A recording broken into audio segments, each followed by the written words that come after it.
എത്തിച്ചേർന്നിട്ടുള്ളത്. ഈ സമ്മേളനത്തിൻ്റെ ഔപചാരിക ഉദ്ഘാടന കർമ്മം നിർവഹിക്കുന്നത് നമ്മുടെ ബഹുമാന്യനായ മുൻ കേന്ദ്രമന്ത്രിയും മുൻ KPCC പ്രസിഡന്റുമായ ശ്രീ മുല്ലപ്പള്ളി രാമചന്ദ്രൻ അവർകളാണ്. അദ്ദേഹത്തെ ഈ വേദിയിലേക്ക് ഞാൻ സ്വാഗതം ചെയ്യുകയാണ്. അതുപോലെ തന്നെ മുൻ KPCC എക്സിക്യൂട്ടീവ് മെമ്പറും ഇന്ദിരാഗാന്ധി മുൻ ചെയർമാനുമായ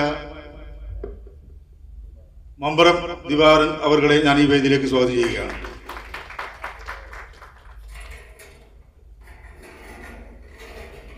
പ്രൊഫസർ ദാസൻ പുത്തലത്ത്, MP സതീശൻ കർഷക കോൺഗ്രസിന്റെ സംസ്ഥാന സെക്രട്ടറിയാണ്. അനിൽ, മറ്റ് നേതാക്കന്മാരെ, നമ്മുടെ ഇന്നത്തെ ഈ സമ്മേളനം അധ്യക്ഷം വഹിക്കുന്നത് ബഹുമാനപ്പെട്ട ഫോറം ചെയർമാൻ K. ശിവദാസൻ അവർകളാണ്. അദ്ദേഹത്തെയും ഈ വേദിയിലേക്ക് ഞാൻ സ്വാഗതം ചെയ്യുകയാണ്. മറ്റ് സദസ്സിലും വേദിയിലുമുള്ള പ്രമുഖരായിട്ടുള്ള നേതാക്കന്മാരെ, സഹോദരന്മാരെ, എല്ലാവർക്കും ഈ ജവഹർ കൾച്ചർ ഫോറത്തിന്റെ പേരിൽ സ്വാഗതം ആശംസിച്ചുകൊണ്ട് ഈ സമ്മേളനത്തിന്റെ അധ്യക്ഷ പദവിയിലേക്ക് K. ശിവദാസൻ അവർകളെ ക്ഷണിച്ചുകൊണ്ട് ഞാൻ എൻ്റെ വാക്കുകൾ നിർത്തുന്നു. ജയ് ഹിന്ദ്. നമുക്കെല്ലാം അറിയാം, പ്രിയങ്കരനായ നമ്മുടെ എല്ലാമായിരുന്ന ശ്രീ ഉമ്മൻചാണ്ടി സാർ നമ്മെ വിട്ടുപിരിഞ്ഞ് ഇന്ന് 1 വർഷം പൂർത്തിയാവുകയാണ്. ആരായിരുന്നു ശ്രീ ഉമ്മൻചാണ്ടി സാർ എന്നത് ഇന്നും രാവിലെയുമായി പത്രങ്ങളിലും ദൃശ്യമാധ്യമങ്ങളിലൊക്കെ അദ്ദേഹത്തെക്കുറിച്ച് ഒരുപാട് കാര്യങ്ങൾ നമ്മൾ കണ്ടുകൊണ്ടിരുന്നതാണ്. ഇന്ന് കേരളത്തിൻ്റെ വിവിധ ഭാഗങ്ങളിൽ അദ്ദേഹത്തിൻ്റെ ജന്മനാടായ പുതുപ്പള്ളിയിലടക്കം രാഷ്ട്രീയ പാർട്ടികളും സാംസ്കാരിക സംഘടനകളും അദ്ദേഹത്തെ ഇഷ്ടപ്പെടുന്നവരുമായ എല്ലാവരും വിവിധങ്ങളായ പരിപാടികളിലാണ് നടത്തിക്കൊണ്ടിരിക്കുന്നത്. ഇവിടെ ഉദ്ഘാടകനായ ശ്രീ മുല്ലപ്പള്ളിയും രാവിലെ മുതൽ ഉമ്മൻചാണ്ടിയുടെ നിരവധി പരിപാടികൾ സംബന്ധിക്കുകയും ഈ പരിപാടി കഴിഞ്ഞ് വീണ്ടും പല പരിപാടികളിൽ ഇന്നും നാളെയും 20-ാം തീയതി വരെ ഉള്ള പരിപാടികളിൽ അദ്ദേഹം സംബന്ധിക്കുകയാണ്. ഉമ്മൻചാണ്ടി സാർ ആരാണെന്ന് ഒരു മുഖവരയില്ലാതെ എല്ലാവർക്കും അറിയാം. ഒരു രാഷ്ട്രീയ നേതാവായിരുന്നു ഉമ്മൻചാണ്ടി എന്ന് ചോദിച്ചാൽ അത് തന്നെയാണ്. എന്നാൽ അദ്ദേഹം അതിനേക്കാൾ ഉപരി വലിയ മനുഷ്യസ്നേഹിയായിരുന്നു എന്ന് അദ്ദേഹത്തിൻ്റെ ജീവിതം നമ്മെ പഠിപ്പിക്കുന്നു. ഇന്ന് ചില പത്രപ്രവർത്തകരും പറയുന്നു, ഉമ്മൻചാണ്ടി മരണപ്പെട്ടപ്പോഴായിരുന്നു ഉമ്മൻചാണ്ടി ആരാണെന്ന് ഇത്ര നന്നായി നമുക്ക് മനസ്സിലാക്കാൻ സാധിച്ചുള്ളൂ എന്ന് പറയുന്നത് നമുക്ക് കേൾക്കാനും കാണാനും കഴിഞ്ഞിട്ടുണ്ട്. അദ്ദേഹം മരിച്ച ദിവസവും അദ്ദേഹത്തിൻ്റെ ശവസംസ്കാര ദിവസവും തിരുവനന്തപുരം മുതൽ പുതുപ്പള്ളി വരെയുള്ള ജനാവലി എൻ്റെ അനുഭവത്തിൽ, അല്ലെങ്കിൽ ഞാൻ പറഞ്ഞു കേട്ട അനുഭവത്തിൽ, ഒരു രാഷ്ട്രീയ നേതാവും നമ്മെ വിട്ടുപിരിഞ്ഞപ്പോൾ ഇതുപോലൊരു ജനസഞ്ചയം ആർത്ത് കരഞ്ഞ് ഉമ്മൻചാണ്ടി അമർഹേ എന്ന് വിളിക്കുന്നത് നമുക്ക് കാണാൻ കേരളക്കരയിൽ സാധിച്ചിട്ടില്ല എന്നതാണ് വസ്തുത. അങ്ങനെയായിരുന്നു ഉമ്മൻചാണ്ടി. ഇന്നലകളിലും മറ്റു മുഖ്യമന്ത്രിമാരൊക്കെ ഉണ്ടായിട്ടുണ്ട്. അവരൊക്കെ എവിടെ നിൽക്കുന്നു ഉമ്മൻചാണ്ടിയുടെ അടുത്ത്? ഉമ്മൻചാണ്ടിയുടെ ചെരുപ്പിൻ്റെ വാറഴിക്കാൻ പോലും യോഗ്യതയില്ലാത്ത ചിലരൊക്കെ നമ്മുടെ മുമ്പിൽ മുഖ്യമന്ത്രിയായിട്ടുണ്ട് എന്നതാണ് സങ്കടകരം. ധിക്കാരം എന്ന് പറഞ്ഞാൽ സ്വേച്ഛാധിപത്യപരമായ രീതിയിൽ പ്രവർത്തിക്കുന്ന മുഖ്യമന്ത്രി നമുക്ക് കാണാം. എന്നാൽ ഏതൊരു മനുഷ്യനെയും നെഞ്ചോട് ചേർത്ത് നിന്ന് അവരുടെ പ്രശ്നങ്ങൾ കേൾക്കുന്ന ഉമ്മൻചാണ്ടിയും കാണാം. പലരും അവരുടെ അനുഭവങ്ങൾ പറയുന്നു. ആരായിരുന്നു ഉമ്മൻചാണ്ടി എന്നത്? ഞാൻ വ്യക്തിപരമായും വളരെ അടുപ്പമുള്ളൊരു നേതാവായിരുന്നു ഉമ്മൻചാണ്ടി. ഒരുപക്ഷെ എൻ്റെ ജീവിതത്തിൽ 2 രാഷ്ട്രീയ നേതാക്കന്മാരെ ഓർക്കാറുള്ളൂ. ഒന്ന് ഇന്ദിരാഗാന്ധിയാണ്, 2 ഉമ്മൻചാണ്ടിയാണ്. ഇന്ദിരാഗാന്ധി പഠിക്കുന്ന കാലം മുതലുള്ളൊരു നമ്മൾ ആരാധന കഥാപൂർത്തിയായിരുന്നു. പാർട്ടി വളർന്നപ്പോഴും ഇന്ദിരാഗാന്ധിയുടെ ഒപ്പം നിൽക്കാൻ സാധിച്ചു എന്നതാണ് നമ്മുടെ ഭാഗ്യമെന്ന് കരുതുന്നത്. അതുപോലെ ഉമ്മൻചാണ്ടിക്കൊപ്പം നിൽക്കാൻ കഴിഞ്ഞു എന്നതൊരു ഭാഗ്യമായി ഞാൻ കരുതുന്നു. ചില രാഷ്ട്രീയ സുഹൃത്തുക്കൾ എന്നോട് ചോദിച്ചു, എന്താണ് ഉമ്മൻചാണ്ടിയുടെ കൂടെ നിന്ന് ഗുണമെന്താ ലഭിച്ചത്? ഉമ്മൻചാണ്ടിയുടെ കൂടെ നിൽക്കുക എന്ന് പറയുന്നത്, ഉമ്മൻചാണ്ടിയുടെ സ്പർശനം ഏൽക്കുക എന്ന് പറയുന്നത്, ഒരു വിശ്വാസി എങ്ങനെ ഒരു ദൈവത്തെ സമീപിക്കുന്നു അതുപോലെ മനസ്സിൽ സന്തോഷം നിറഞ്ഞതായിരുന്നു ഉമ്മൻചാണ്ടിയുമായുള്ള കാണലും കൂടിച്ചേരലും ബന്ധവും എന്ന് ഞാൻ ഓർക്കുന്നു. ഉമ്മൻചാണ്ടിയുടെ മരണാവസ്ഥയിൽ ഞാൻ അദ്ദേഹത്തെ കാണാൻ ബാംഗ്ലൂരിൽ പോയിട്ടുണ്ട്. ഉമ്മൻചാണ്ടി കൈ പിടിക്കുന്ന രംഗം, അവിടെ അറിയാമെന്നും സ്പർശിക്കുന്ന രംഗവും സംസാരിക്കാൻ കഴിയാത്ത രംഗവും ഇന്നും മനസ്സിൽ ഓർമ്മയിൽ നിൽക്കുകയാണ്. ഇത്രമാത്രം കരുണയുള്ള ആള് രാഷ്ട്രീയ നേതൃത്വ രംഗത്ത് ഉണ്ടായിട്ടുണ്ടോ എന്ന് പറഞ്ഞാൽ ഉമ്മൻചാണ്ടിയെക്കുറിച്ച് ഞാനൊന്നും കൂടുതൽ പറയുന്നില്ല. കൂടുതലായി ഉമ്മൻചാണ്ടിയുമായി അടുത്തു നിന്ന് പ്രവർത്തിച്ച രാഷ്ട്രീയ നേതാവ് നിലക്ക് ശ്രീ മുല്ലപ്പള്ളി അദ്ദേഹത്തെ ഓർക്കും എന്നതുകൊണ്ട് ആ വാർത്തയെക്കൊന്നും ഞാൻ തന്നെ കൂടുതൽ കടന്നു പോകുന്നില്ല. ഈ നാട്ടിൻ്റെ അഭിമാന വാചനമായ ജനനേതാവ് ശ്രീമാൻ ഉമ്മൻചാണ്ടിയുടെ 1ാമത് ചരമ വാർഷിക ആചരണത്തോടനുബന്ധിച്ചുള്ള പരിപാടിയിൽ സംബന്ധിക്കാനാണ്.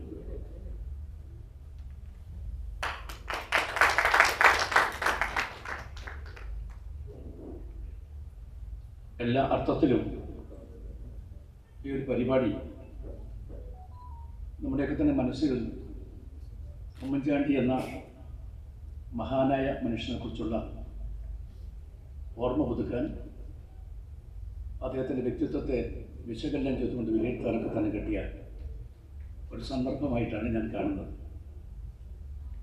കേരളം കണ്ട ഏറ്റവും ജനകീയനായ ഭരണാധികാരി ആരാണെന്ന് നമ്മളോട് വല്ലവരും ചോദിച്ചാൽ സംശയ ലേശമെന്ന് നമുക്ക് പറയാൻ സാധിക്കും, ശ്രീമാൻ ഉമ്മൻചാണ്ടി മാത്രമാണ്. ആ പ്രിയങ്കരനായ എൻ്റെ സ്നേഹിതൻ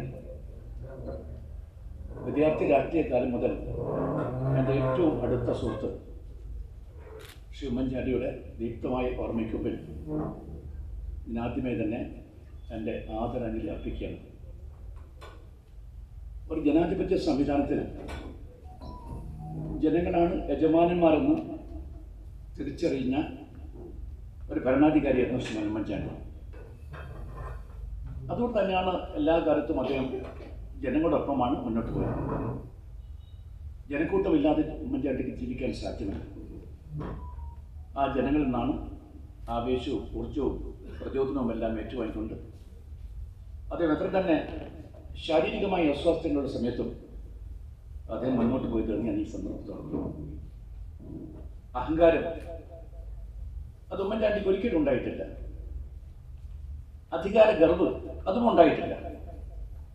പിന്നെ ഒരു മുഖ്യമന്ത്രി രൂപത്തിൽ അനിവാര്യമായ ഘട്ടങ്ങളിലൊക്കെ തന്നെ ഒരു ചെറിയ രൂപത്തിൽ അകമ്പടിക്ക് വന്ന പോലീസുകാർ ഉണ്ടാകുമെന്നതിൽ കവിഞ്ഞ് അമിതമായി ഈ തരത്തിൽ അംഗരക്ഷകന്മാരെ കൊണ്ടുപോയി 10-42 പോലീസുകാരെ അകമ്പടി സേവിക്കുന്ന ഒരു മുഖ്യമന്ത്രിയായിട്ട് ഉമ്മൻചാണ്ടിയെ നമുക്ക് കാണാൻ സാധിക്കില്ല.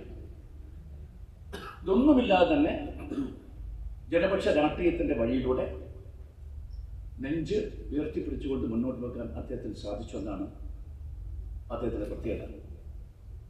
പിന്നെ ഉമ്മൻചാണ്ടിയുടെ മറ്റൊരു സവിശേഷത, അദ്ദേഹം വലിപ്പ ചെറുപ്പമില്ലാതെ പ്രായ വ്യത്യാസമില്ലാതെ സമഭാവനയോടുകൂടി എല്ലാവരെയും കണ്ടുകൊണ്ട് നമ്മുടെ കേരളത്തിലെ പൊതുസമൂഹത്തിൽ ഒരു സമഭാവനയുടെ സംസ്കാരം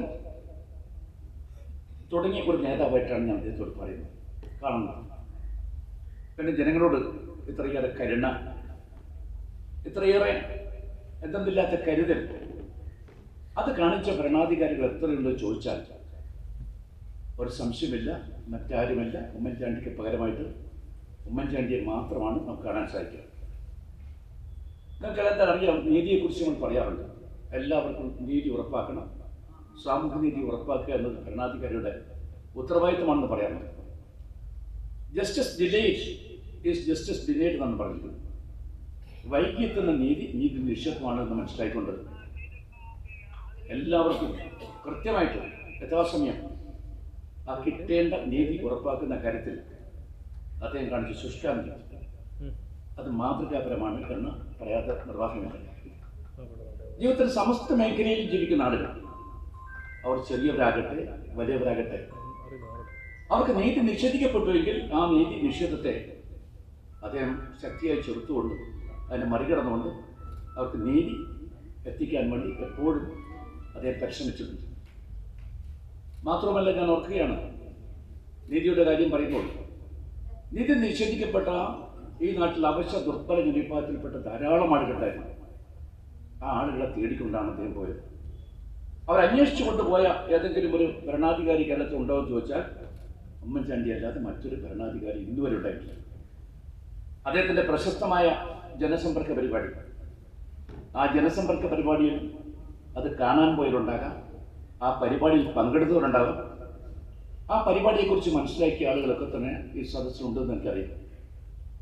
ആ പരിപാടിയെക്കുറിച്ച് ഐക്യരാഷ്ട്ര സംഘടന പറഞ്ഞറിയാമോ? ലോകത്തിലെ തന്നെ ഏറ്റവും വലിയ ലാർജസ്റ്റ് പീപ്പിൾ കോൺടാക്ട് പ്രോഗ്രാം എന്നാണ് പറഞ്ഞത്. ഏറ്റവും വലിയ ജനങ്ങളിലേക്ക് ഇറങ്ങിച്ചെന്നുകൊണ്ട് ജനങ്ങളെ കണ്ടുകൊണ്ട് ജനങ്ങളുടെ പ്രശ്നങ്ങൾ പരിഹരിച്ച ഒരു പദ്ധതിയാണ്, പരിപാടിയാണെന്ന് ഐക്യരാഷ്ട്ര സംഘടന പോലും പ്രകടിപ്പിച്ച ഒരു വിശ്വവിഖ്യാതമായ പരിപാടിയായിട്ടാണ് ഞാൻ പരിപാടിയെ കാണുന്നത്. അതൊരു ആരോഗ്യ ശുശ്രൂഷ രംഗത്തെക്കുറിച്ച് നമ്മൾ പരിശോധിക്കുമ്പോൾ ആ ആരോഗ്യ ശുശ്രൂഷ പദ്ധതിയെക്കുറിച്ച് നമുക്കെല്ലാം തന്നെ അറിയാം. അദ്ദേഹം നടത്തിയത്, അദ്ദേഹത്തിൻ്റെ കാരുണ്യ ചികിത്സാ പദ്ധതി, അദ്ദേഹത്തിൻ്റെ ശ്രുതി തരംഗം, അദ്ദേഹത്തിൻ്റെ വയോജന മിത്രം, ആരോഗ്യ കേരളം തുടങ്ങിയിട്ടുള്ള പരിപാടികളൊക്കെ തന്നെ നമ്മുടെ മനസ്സിലെങ്ങനെ നിറഞ്ഞു നിൽക്കുകയാണ്. ഇതിനൊക്കെ പുറമെ ഇപ്പോഴും ഈ നാട്ടിൽ എന്താണ് പറയേണ്ടത്, അന്തിപക്ഷിക്കാരായിട്ട് ഒരുപാട് ആളുകൾ ഈ രാജ്യത്തുണ്ട് എന്ന് മനസ്സിലാക്കിക്കൊണ്ട് ₹1 1 കിലോ അരി കൊടുക്കുന്ന ഒരു പദ്ധതി നമ്മൾ മറന്നുപോയത്.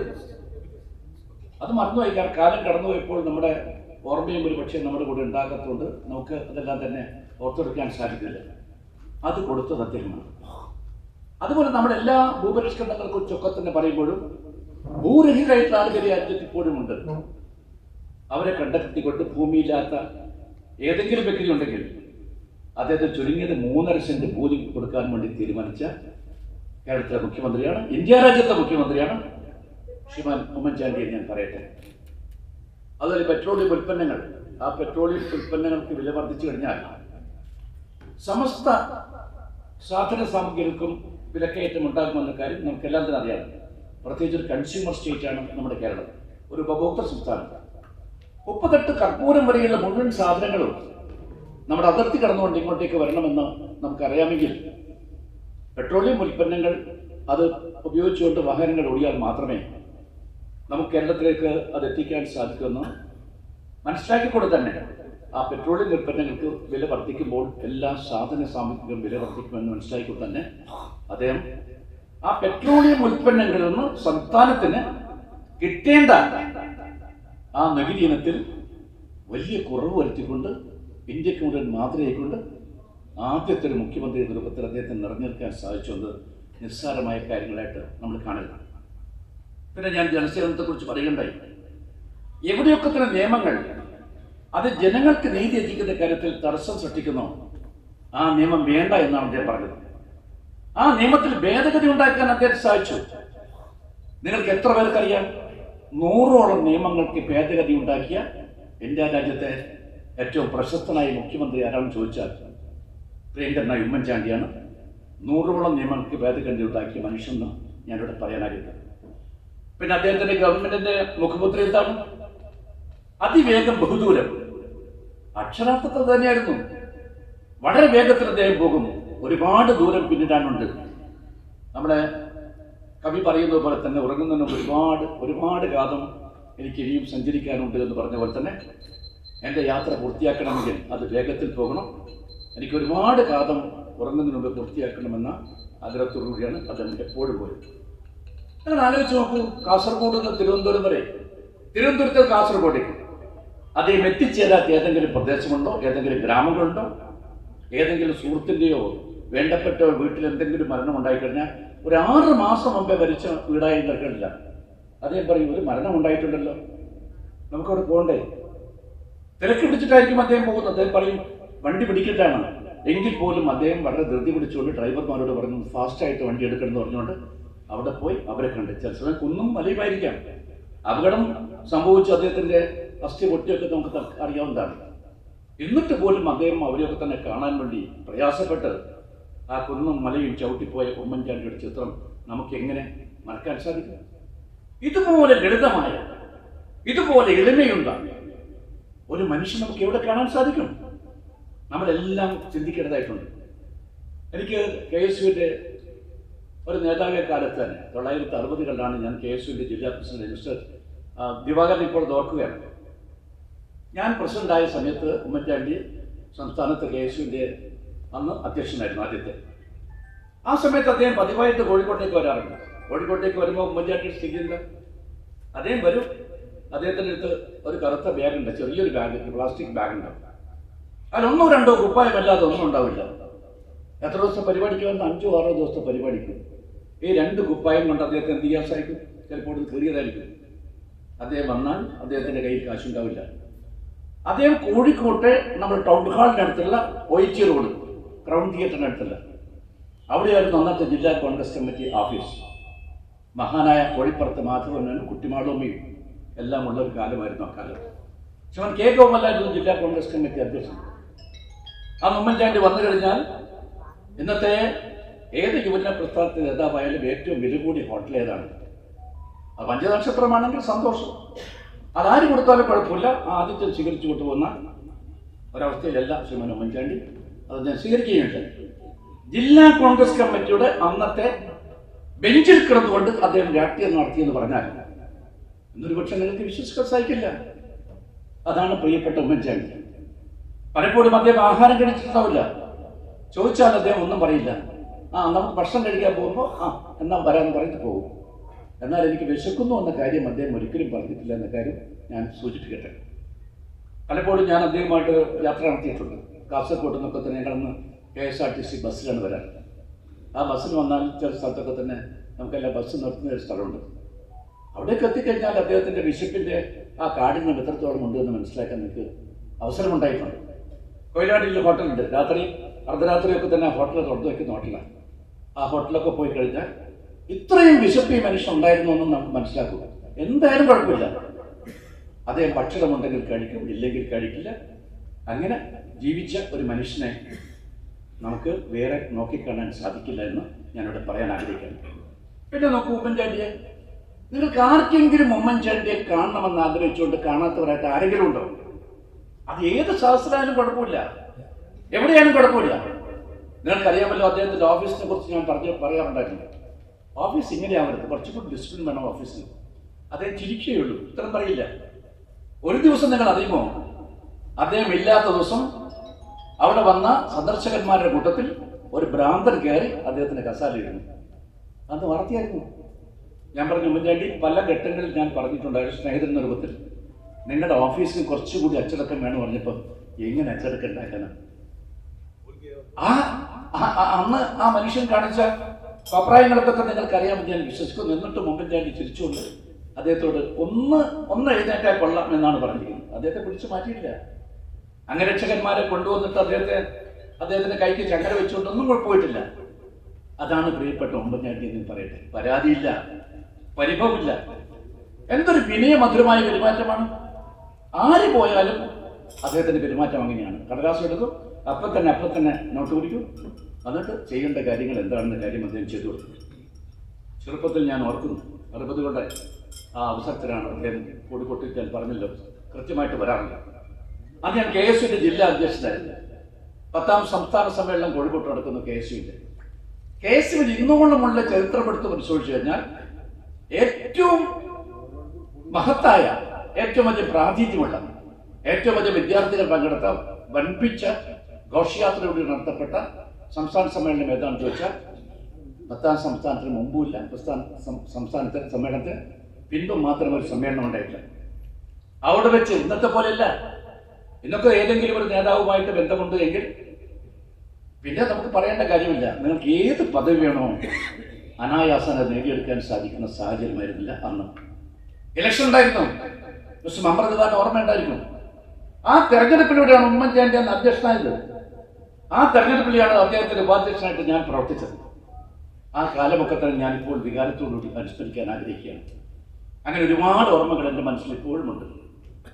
വിദ്യാർത്ഥികൾക്ക് ഒരു ഉണർവുണ്ടാക്കിയ കാലഘട്ടം എന്താണെന്ന് ചോദിച്ചാൽ ഉമ്മൻചാണ്ടിയുടെ കാലഘട്ടമാണ്. ആ വിദ്യാർത്ഥികൾ സമൂഹത്തിൽ എത്രത്തോളം പ്രാതിനിധ്യം വഹിക്കാൻ സാധിക്കും, അവർക്ക് എത്ര ഉത്തരവാദിത്വ ബോധത്തോടെ പ്രവർത്തിക്കാൻ സാധിക്കുമെന്ന് വിദ്യാരാജ്യത്തിന് കാണിച്ചു കൊടുത്ത കാലഘട്ടം ആ കാലം. ആ കുട്ടികൾക്ക് ഉണർവ് മാത്രമല്ല, ദിശാബോധം ഉണ്ടാക്കി കൊടുത്തു. അതാണ് സ്ഥിതി. പിന്നെ വിദ്യാർത്ഥി യുവജന രാഷ്ട്രീയത്തിൽ അതിൽ നിങ്ങൾക്കെല്ലാം തന്നെ മനസ്സിലാക്കണം, അതിൻ്റെ ശക്തി എത്രത്തോളമുണ്ട്, അതിൻ്റെ സാധ്യത എത്രത്തോളമുണ്ട്. അതാദ്യമായിട്ട് കേരളം തിരിച്ചറിഞ്ഞത് ഉമ്മൻചാണ്ടി KSUവിൻ്റെ അധ്യക്ഷനായ ആ കാലഘട്ടത്തിൽ തന്നെയാണ് എന്ന് ഞാൻ വിശ്വസിക്കുന്നു. 1967 കാലത്ത് നിങ്ങൾക്കെല്ലാം തന്നെ അറിയാം, ഇന്ത്യൻ നാഷണൽ കോൺഗ്രസ് തകർന്നൊരു കാലമായിരുന്നു അത്. ഉത്തരേന്ത്യൻ സംസ്ഥാനങ്ങൾ തകർന്നു, അതുപോലെ കേരളത്തിൽ തകർന്നു. സാക്ഷാൽ പനമ്പള്ളി ഗോമി പോയി ദൂരം ജീവിച്ചിരുന്ന കാലമായിരുന്നു. അന്ന് അദ്ദേഹം കോൺഗ്രസ് നോക്കിക്കൊണ്ട് പറഞ്ഞെന്താണ്, മല്ലേശ്വറിന്റെ വില്ല് പോലെ തകർന്നിരിക്കുന്നു ഈ പ്രസ്ഥാനം, ആർക്ക് നേരെയാക്കാൻ സാധിക്കുമെന്ന് വിലപിച്ച ഒരു കാലഘട്ടമായിരുന്നു അത്. ആ കേരളത്തിലെ കോൺഗ്രസ് പ്രസ്ഥാനത്തെ ഒരു തിരിച്ചുവരവിന്റെ പാതയിലൂടെ കൊണ്ടുപോയിട്ട് തീർച്ചയായിട്ടും KSU പ്രസ്ഥാനം യൂത്ത് കോൺഗ്രസ് പ്രസ്ഥാനമാണെന്ന് ഞാനിവിടെ അടിവര ഇട്ട് പറയാൻ ആഗ്രഹിക്കുകയാണ്. അതുപോലെ അദ്ദേഹത്തിന്റെ KSU പ്രസിഡന്റായ കാലത്തുള്ള മറ്റൊരു പദ്ധതിയെക്കുറിച്ച് ഞാൻ പറയാം. നിങ്ങൾക്കെല്ലാം തന്നെ അറിയാവുന്ന പോലെ തന്നെ വലിയൊരു ഭക്ഷ്യക്ഷാമം ഉണ്ടായ ഒരു കാലഘട്ടമായിരുന്നു 66, 67 കാലഘട്ടമൊക്കെ തന്നെ. ഭക്ഷണമില്ല, ജനങ്ങൾക്ക് ഒരു നേരത്തെ ഭക്ഷണം കഴിച്ചുകൊണ്ട് പോകാൻ സാധിക്കാത്തൊരു ചുറ്റുപാടായിരുന്നു ഉണ്ടായിരുന്നു. അതുകൊണ്ട് കുട്ടികൾക്കിടയിൽ കൃഷിയോടുള്ള ആഭിമുഖ്യം വർദ്ധിപ്പിച്ചുകൊണ്ട് ഓണത്തിൽ ഒരു പറ നെല്ല് എന്ന് പറഞ്ഞൊരു പദ്ധതി. ആ പദ്ധതി നിങ്ങൾക്ക് പറയുമ്പോൾ തോന്നും അത് എന്താണ് ആ പദ്ധതി എന്ന കാര്യം. എല്ലാവർക്കും കൃഷിയുണ്ടോ, കൃഷിഭൂമിയുണ്ടോ? ഇല്ല. പിന്നെ എങ്ങനെയാണ് ഈ ഒരു പറ നെല്ല് ഓണക്കാലത്തേക്ക് കുട്ടികൾ ഉണ്ടാക്കുക? ആ കുട്ടികളോട് തരിശായി കിടക്കുന്ന പ്രദേശം കണ്ടെത്തിക്കൊണ്ട് അതിൻ്റെ ഉടമ ആരാണോ അവരുമായിട്ട് ബന്ധപ്പെട്ടുകൊണ്ട് ഞങ്ങളുടെ കുട്ടികൾ കൃഷി ഇറക്കാൻ പോവുകയാണ്, സഹകരിക്കണം, ഞങ്ങൾക്ക് ഒന്നും വേണ്ട, ആ കൃഷി ഇറക്കിയിട്ട് ഈ പറയുന്ന നെല്ല് ഉൽപ്പാദിച്ചു കഴിഞ്ഞാൽ കുട്ടികൾക്ക് കൊടുക്കുന്നേ കൊടുക്കാം, അല്ലെങ്കിൽ നിങ്ങൾക്ക് എടുക്കാമെന്ന് പറഞ്ഞുകൊണ്ട് തുടങ്ങിയ പദ്ധതി. ആ പദ്ധതിയുടെ ഔപചാരികമായ ഉദ്ഘാടനം നിർവഹിച്ചാൽ ഇപ്പോഴും മറക്കുന്നു. കുന്നംകുളത്ത് വെച്ചായിരുന്നു. അന്ന് MN ഗോവിന്ദൻ നായർ കോൺഗ്രസ്സുകാരനായിരുന്നല്ലോ. MN ഗോവിന്ദൻ നായർ, അന്ന് MN ഗോവിന്ദൻ നായരായിരുന്നു കൃഷിമന്ത്രി. അദ്ദേഹത്തെ വിളിച്ചുകൊണ്ടാണ് ആ പരിപാടി ഉദ്ഘാടനം ചെയ്തത്. ആ പരിപാടി കാണാൻ വേണ്ടി പശ്ചിമ ബംഗാളിൽ നിന്ന് കുറേ വിദ്യാർത്ഥികൾ വന്നു. അതിലൊന്നാണ് നമ്മുടെ ദാസ് മുൻഷി, അതിലൊന്നാണ് നമ്മുടെ സൗഗത് റായ് എന്ന് പറഞ്ഞ കേന്ദ്രമന്ത്രിയായിരുന്ന മനുഷ്യൻ. ഇവരെല്ലാം തന്നെ വന്നുകൊണ്ട് അന്നത്തെ പരിപാടി കണ്ടുകൊണ്ട് എങ്ങനെയാണ് വിദ്യാർത്ഥി പ്രസ്ഥാനം ക്രിയാത്മകമായിട്ട് പ്രവർത്തിക്കുക എന്നതിന് ഉജ്ജ്വലമായ മാതൃകയാണ് KSU എന്ന് പറഞ്ഞുകൊണ്ട് അവർ ഇവിടെ നിന്ന് പോയിട്ടാണ് പശ്ചിമ ബംഗാളിൽ പോയി KSU കഴിഞ്ഞാൽ ഇന്ത്യ രാജ്യത്തെ ഏറ്റവും വലിയ വിദ്യാർത്ഥി പ്രസ്ഥാനമായിട്ട് ഛാത്ര പരിഷത്ത് മാറിയത്. ആ ഛാത്ര പരിഷത്ത് പശ്ചിമ ബംഗാളിൽ എത്ര നേതാക്കന്മാരെ വളർത്തിയെടുത്തിട്ടുണ്ട് എന്ന കാര്യം ആ വിദ്യാർത്ഥി രാഷ്ട്രീയ ചരിത്രം പരിശോധിക്കുന്ന മുഴുവൻ ആളുകൾക്കും മനസ്സിലാക്കാൻ സാധിക്കുമെന്ന് ഞാൻ വിശ്വസിക്കുന്നു. പിന്നെ 1970 കാലഘട്ടം അതൊരു രാഷ്ട്രീയത്തിൽ വഴിത്തിരിവായിരുന്നു ഉമ്മൻചാണ്ടിയെ സംബന്ധിച്ചിടത്തോളം. ആ കാലഘട്ടം കേരളത്തിലെ കോൺഗ്രസിനും ഒരു നവോത്ഥാനത്തിന്റെ കാലഘട്ടമായിരുന്നു. ആ കാലഘട്ടത്തിലാണ് ഒരുപാട് യുവാക്കന്മാർ ടിക്കറ്റിൽ അന്ന് നിയമസഭയിലേക്ക് എത്തുന്നത്. പുതുപ്പള്ളിയിൽ ഉമ്മൻചാണ്ടി ജയിക്കുന്നു. ഉമ്മൻചാണ്ടി ജയിക്കുന്നവരെ ആ നിയോജകമണ്ഡലം കമ്മ്യൂണിസ്റ്റ് മാർക്സിസ്റ്റ് പാർട്ടിയുടെ ഒരു ഉരുക്കുവടിയായിരുന്നു. ഒരു ത്രികോണ മത്സരത്തിൽ EM ജോർജിനെ പരാജയപ്പെടുത്തിയാണ് അദ്ദേഹം വിജയിക്കുന്നത്. ഞാൻ ഈ പറയുന്ന യുവാക്കന്മാരുടെ കൂട്ടത്തിലാണ് ശ്രീമാൻ AK ആന്റണി ഉണ്ടായിരുന്നത്. അദ്ദേഹം ജയിക്കുന്നു, ചേർത്തലയിരുന്നു. നമ്മുടെ N രാമകൃഷ്ണൻ, നമുക്കെല്ലാം തന്നെ അറിയാവുന്ന കണ്ണൂരിലെ കോൺഗ്രസ് പ്രസ്ഥാനത്തിന്റെ നായകൻ അല്ലെങ്കിൽ അസ്ഥിവാരം ഉണ്ടാക്കിയ നേതാവരാണെന്ന് ചോദിച്ചാൽ ഒറ്റ ഉത്തരമേ പറയാനുള്ളൂ, N രാമകൃഷ്ണൻ. ആ N രാമകൃഷ്ണൻ എന്ന ഇടക്കാട് നിയോജകമണ്ഡലത്തിൽ നിന്ന് ജയിക്കുന്ന ഒരു കാലമായിരുന്നു കേരളം. പട്ടണ ഗോപാലകൃഷ്ണൻ, അദ്ദേഹം കൊട്ടാരക്കരയിൽ ജയിക്കുന്നു. നമ്മുടെ എല്ലാം തന്നെ പ്രിയങ്കരനായ ശ്രീമാൻ തലശ്ശേരിക്കാരൊക്കെ എല്ലാവർക്കും അറിയാം ശ്രീമാൻ ഷൺമുഖദാസ്, അദ്ദേഹം ബാലുശ്ശേരി എന്ന് വിളിക്കുന്നു. അങ്ങനെ കുറേ ആളുകളെ അന്ന് വിജയിപ്പിച്ചെടുക്കാൻ നമുക്ക് സാധിച്ച് ഞാൻ ഈ സന്ദർഭത്തിൽ ഓർക്കാൻ ആഗ്രഹിക്കുകയാണ്. ആ കാലഘട്ടത്തിൽ തന്നെയാണ് 2 ട്രൈബൽ നേതാക്കന്മാരുടെ ചെറുപ്പക്കാർ, വയനാട്ടിൽ നിന്ന് MP രാജൻ മാസ്റ്ററും അതുപോലെ രാഘവൻ മാസ്റ്ററും, അടുത്ത പീരീഡ് ഏറ്റവും പ്രശസ്തരായ MLA മാരായിട്ടുണ്ട്. ഇവരെയൊക്കെ തന്നെ കണ്ടെത്തി ഇന്ത്യ രാജ്യത്തെ മറ്റ് രാഷ്ട്രീയ പ്രസ്ഥാനങ്ങൾക്ക് മാതൃകയായിക്കൊണ്ട് ആ യുവജനങ്ങളുടെ ഒരു വലിയ നിര അവർ പിന്നെ കേരള രാഷ്ട്രീയത്തെ നയിച്ചു നിന്നുള്ള മുഖ്യമന്ത്രിമാരായി, പ്രഗത്ഭന്മാരായി, ഇന്ത്യൻ രാഷ്ട്രീയത്തിന്റെ പ്രാഗൽഭ്യം തെളിയിച്ച വൻപന്മാരായിട്ട് അവർക്ക് മാറാൻ സാധിച്ചു എന്ന സത്യം നമ്മൾ മനസ്സിലാക്കേണ്ടതായിട്ടുണ്ട്. ഉമ്മൻചാണ്ടിയെ 1970 ജയിച്ച ശേഷം എത്ര വർഷക്കാലമാണ് അദ്ദേഹം പുതുശ്ശേരി ഈ പറയുന്ന നമ്മുടെ അദ്ദേഹത്തിന്റെ നിയോജകമണ്ഡലമായ പുതുപ്പള്ളിയിൽ ജയിച്ചത്? അദ്ദേഹം 52 വർഷമായി ജീവിച്ചിട്ട് 52 വർഷം തുടർച്ചയായിട്ട് ഏതെങ്കിലും മനുഷ്യൻ ഒരു നിയോജകമണ്ഡലത്തിൽ തുടരെ കണ്ടിന്യൂസ് ആയി കോൺസ്റ്റന്റ് ആയിട്ട് വിജയിക്കുമെന്ന് പറഞ്ഞാൽ ആ ക്രെഡിറ്റും ഉമ്മൻചാണ്ടിക്ക് അവകാശപ്പെട്ടാണ്.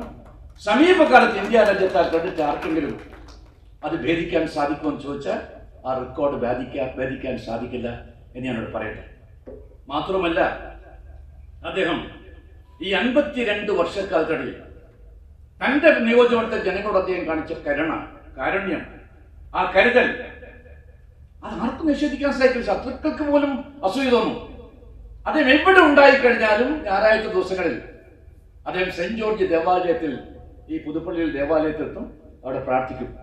പിന്നെ കഴിഞ്ഞാൽ അദ്ദേഹം ജനങ്ങളോടൊപ്പമാണ്. അവിടെ ജാതിയില്ല, അവിടെ മതമില്ല, അവിടെ ലിംഗവ്യത്യാസമില്ല. പുതുപ്പള്ളിയിലെ ജനങ്ങൾക്ക് തങ്ങളുടെ പ്രിയപ്പെട്ട കുഞ്ഞുകുഞ്ഞിനെ കാണാൻ, കൈപിടിക്കാൻ, കുഞ്ഞുകുഞ്ഞിനോട് കാര്യങ്ങൾ പറയാൻ കിട്ടുന്ന ഒരു അവസരമായിട്ട് അവർ മാറ്റുന്ന തരത്തിൽ ഒരുപക്ഷെ ഏതെങ്കിലും ഒരു ജനപ്രതിനിധിക്ക് അത് അവകാശപ്പെടാൻ സാധിക്കുമോ എന്നെനിക്ക് തോന്നില്ല.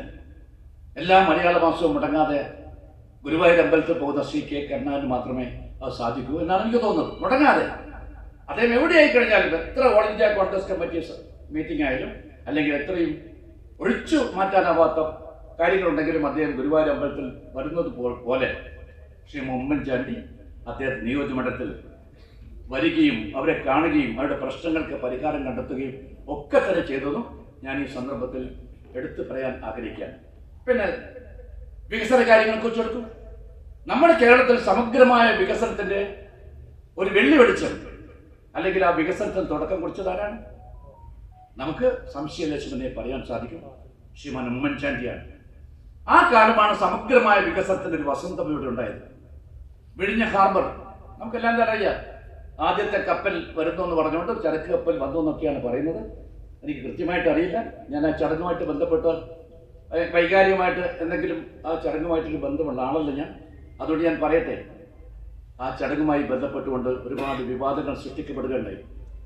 ആ വിഴിഞ്ഞം അന്താരാഷ്ട്ര തുറമുഖത്തിന്റെ ശില്പിയായിട്ടുള്ള പ്രിയപ്പെട്ട ഉമ്മൻചാണ്ടിയെ അനുസ്മരിക്കാത്തൊരു ചടങ്ങായി പോയി ചടങ്ങ് എന്ന് പത്രലേഖന്മാരും ഈ രാജ്യത്തെ ബുദ്ധിജീവികളായിട്ട് ആളുകളൊക്കെ തന്നെ ഒറ്റക്കെട്ടായിട്ട് പറഞ്ഞിട്ടുണ്ടെങ്കിൽ ആ വിഴിഞ്ഞ ഹാർബറിന്റെ തുടക്കക്കാരൻ അദ്ദേഹം. നമ്മൾ കണ്ണൂരിലെടുക്കും. എപ്പോഴും ഞങ്ങൾ പറയും ഉത്തര മലബാർ പിന്നോക്കം നിൽക്കുന്നു, അത്യുത്തര മലബാർ അതിലും പിന്നോട്ട് നിൽക്കുന്നു. അവിടെ നമുക്ക് മുന്നോട്ട് പോകണമെങ്കിൽ ഒരു വിമാനത്താവളം വേണമെന്ന ചെറിയ കാല അഭിലാഷം. ആ അഭിലാഷ സാക്ഷാത്കാരം നടക്കുമോ സംശയമുണ്ടായിരുന്നു. പലപ്പോഴും ഞങ്ങളൊക്കെ തന്നെ ഈ കാര്യം പറഞ്ഞപ്പോൾ പറയപ്പെട്ട ഉമ്മൻചാണ്ടി ആ കാര്യത്തെക്കുറിച്ചൊന്നും പറയാറില്ല. ഞാൻ അതോടൊപ്പം തന്നെ നമ്മുടെ ഇബ്രാഹിം മന്ത്രിയെ ഞാൻ ഓർക്കുന്നു. ആദ്യം ഞാൻ മന്ത്രിയായ സമയത്ത് അദ്ദേഹമാണ് ആ എയർപോർട്ടുമായി ബന്ധപ്പെട്ടുകൊണ്ട് എൻ്റെ വീട്ടിൽ വന്ന് അന്നത്തെ കണ്ണൂരിൽ MP എന്ന രൂപത്തിൽ എന്നോട് ഒരു റിക്വസ്റ്റ് ആവശ്യപ്പെടുന്നു. അദ്ദേഹം പലപ്പോഴും അത് പറഞ്ഞിട്ടുണ്ട്. അദ്ദേഹത്തിൻ്റെ വാർത്ത ഒക്കെ തന്നെ എല്ലാ ചാനലുകളിലൊക്കെ തന്നെ വന്നാൽ ഇപ്പോഴും അത് ഇറ്റ്സ് പബ്ലിക് ഡൊമൈൻ, എല്ലാവർക്കും അറിയാവുന്ന രൂപത്തിലാണ്. അത് അദ്ദേഹമാണ് എന്നോട് പറഞ്ഞിരിക്കുന്നത് നമുക്കൊരു വിമാനത്താവളം, അന്നത്തെ സിവിൽ ഏവിയേഷൻ മിനിസ്റ്ററായിരുന്നു. ഞാൻ പറഞ്ഞു നമുക്ക് പറ്റിയൊരു മനുഷ്യനുണ്ട് ശ്രീമാൻ ഉമ്മൻചാണ്ടിയുമായി ആലോചിച്ച് കഴിഞ്ഞാൽ നമുക്ക് പ്രത്യേക ആ സ്ഥലം കണ്ടെത്തുന്ന കാര്യമൊക്കെ നമുക്ക് അനായാസം നേടിയെടുക്കാൻ സാധിക്കുമെന്ന് നടത്തിയ ചർച്ചകളെ കുറിച്ചൊക്കെ തന്നെ ഞാൻ ഓർക്കുന്നു. ഇപ്പോൾ നമുക്ക് ഒരു അന്താരാഷ്ട്ര വിമാനത്താവളം കണ്ണൂരിൽ ഉണ്ടാക്കാൻ സാധിച്ചത് പ്രിയപ്പെട്ട ഉമ്മൻചാണ്ടിയുടെ നിതാന്ത പരിശ്രമത്തിന്റെ ഫലമാണ് എന്ന് ഞാൻ പറയട്ടെ.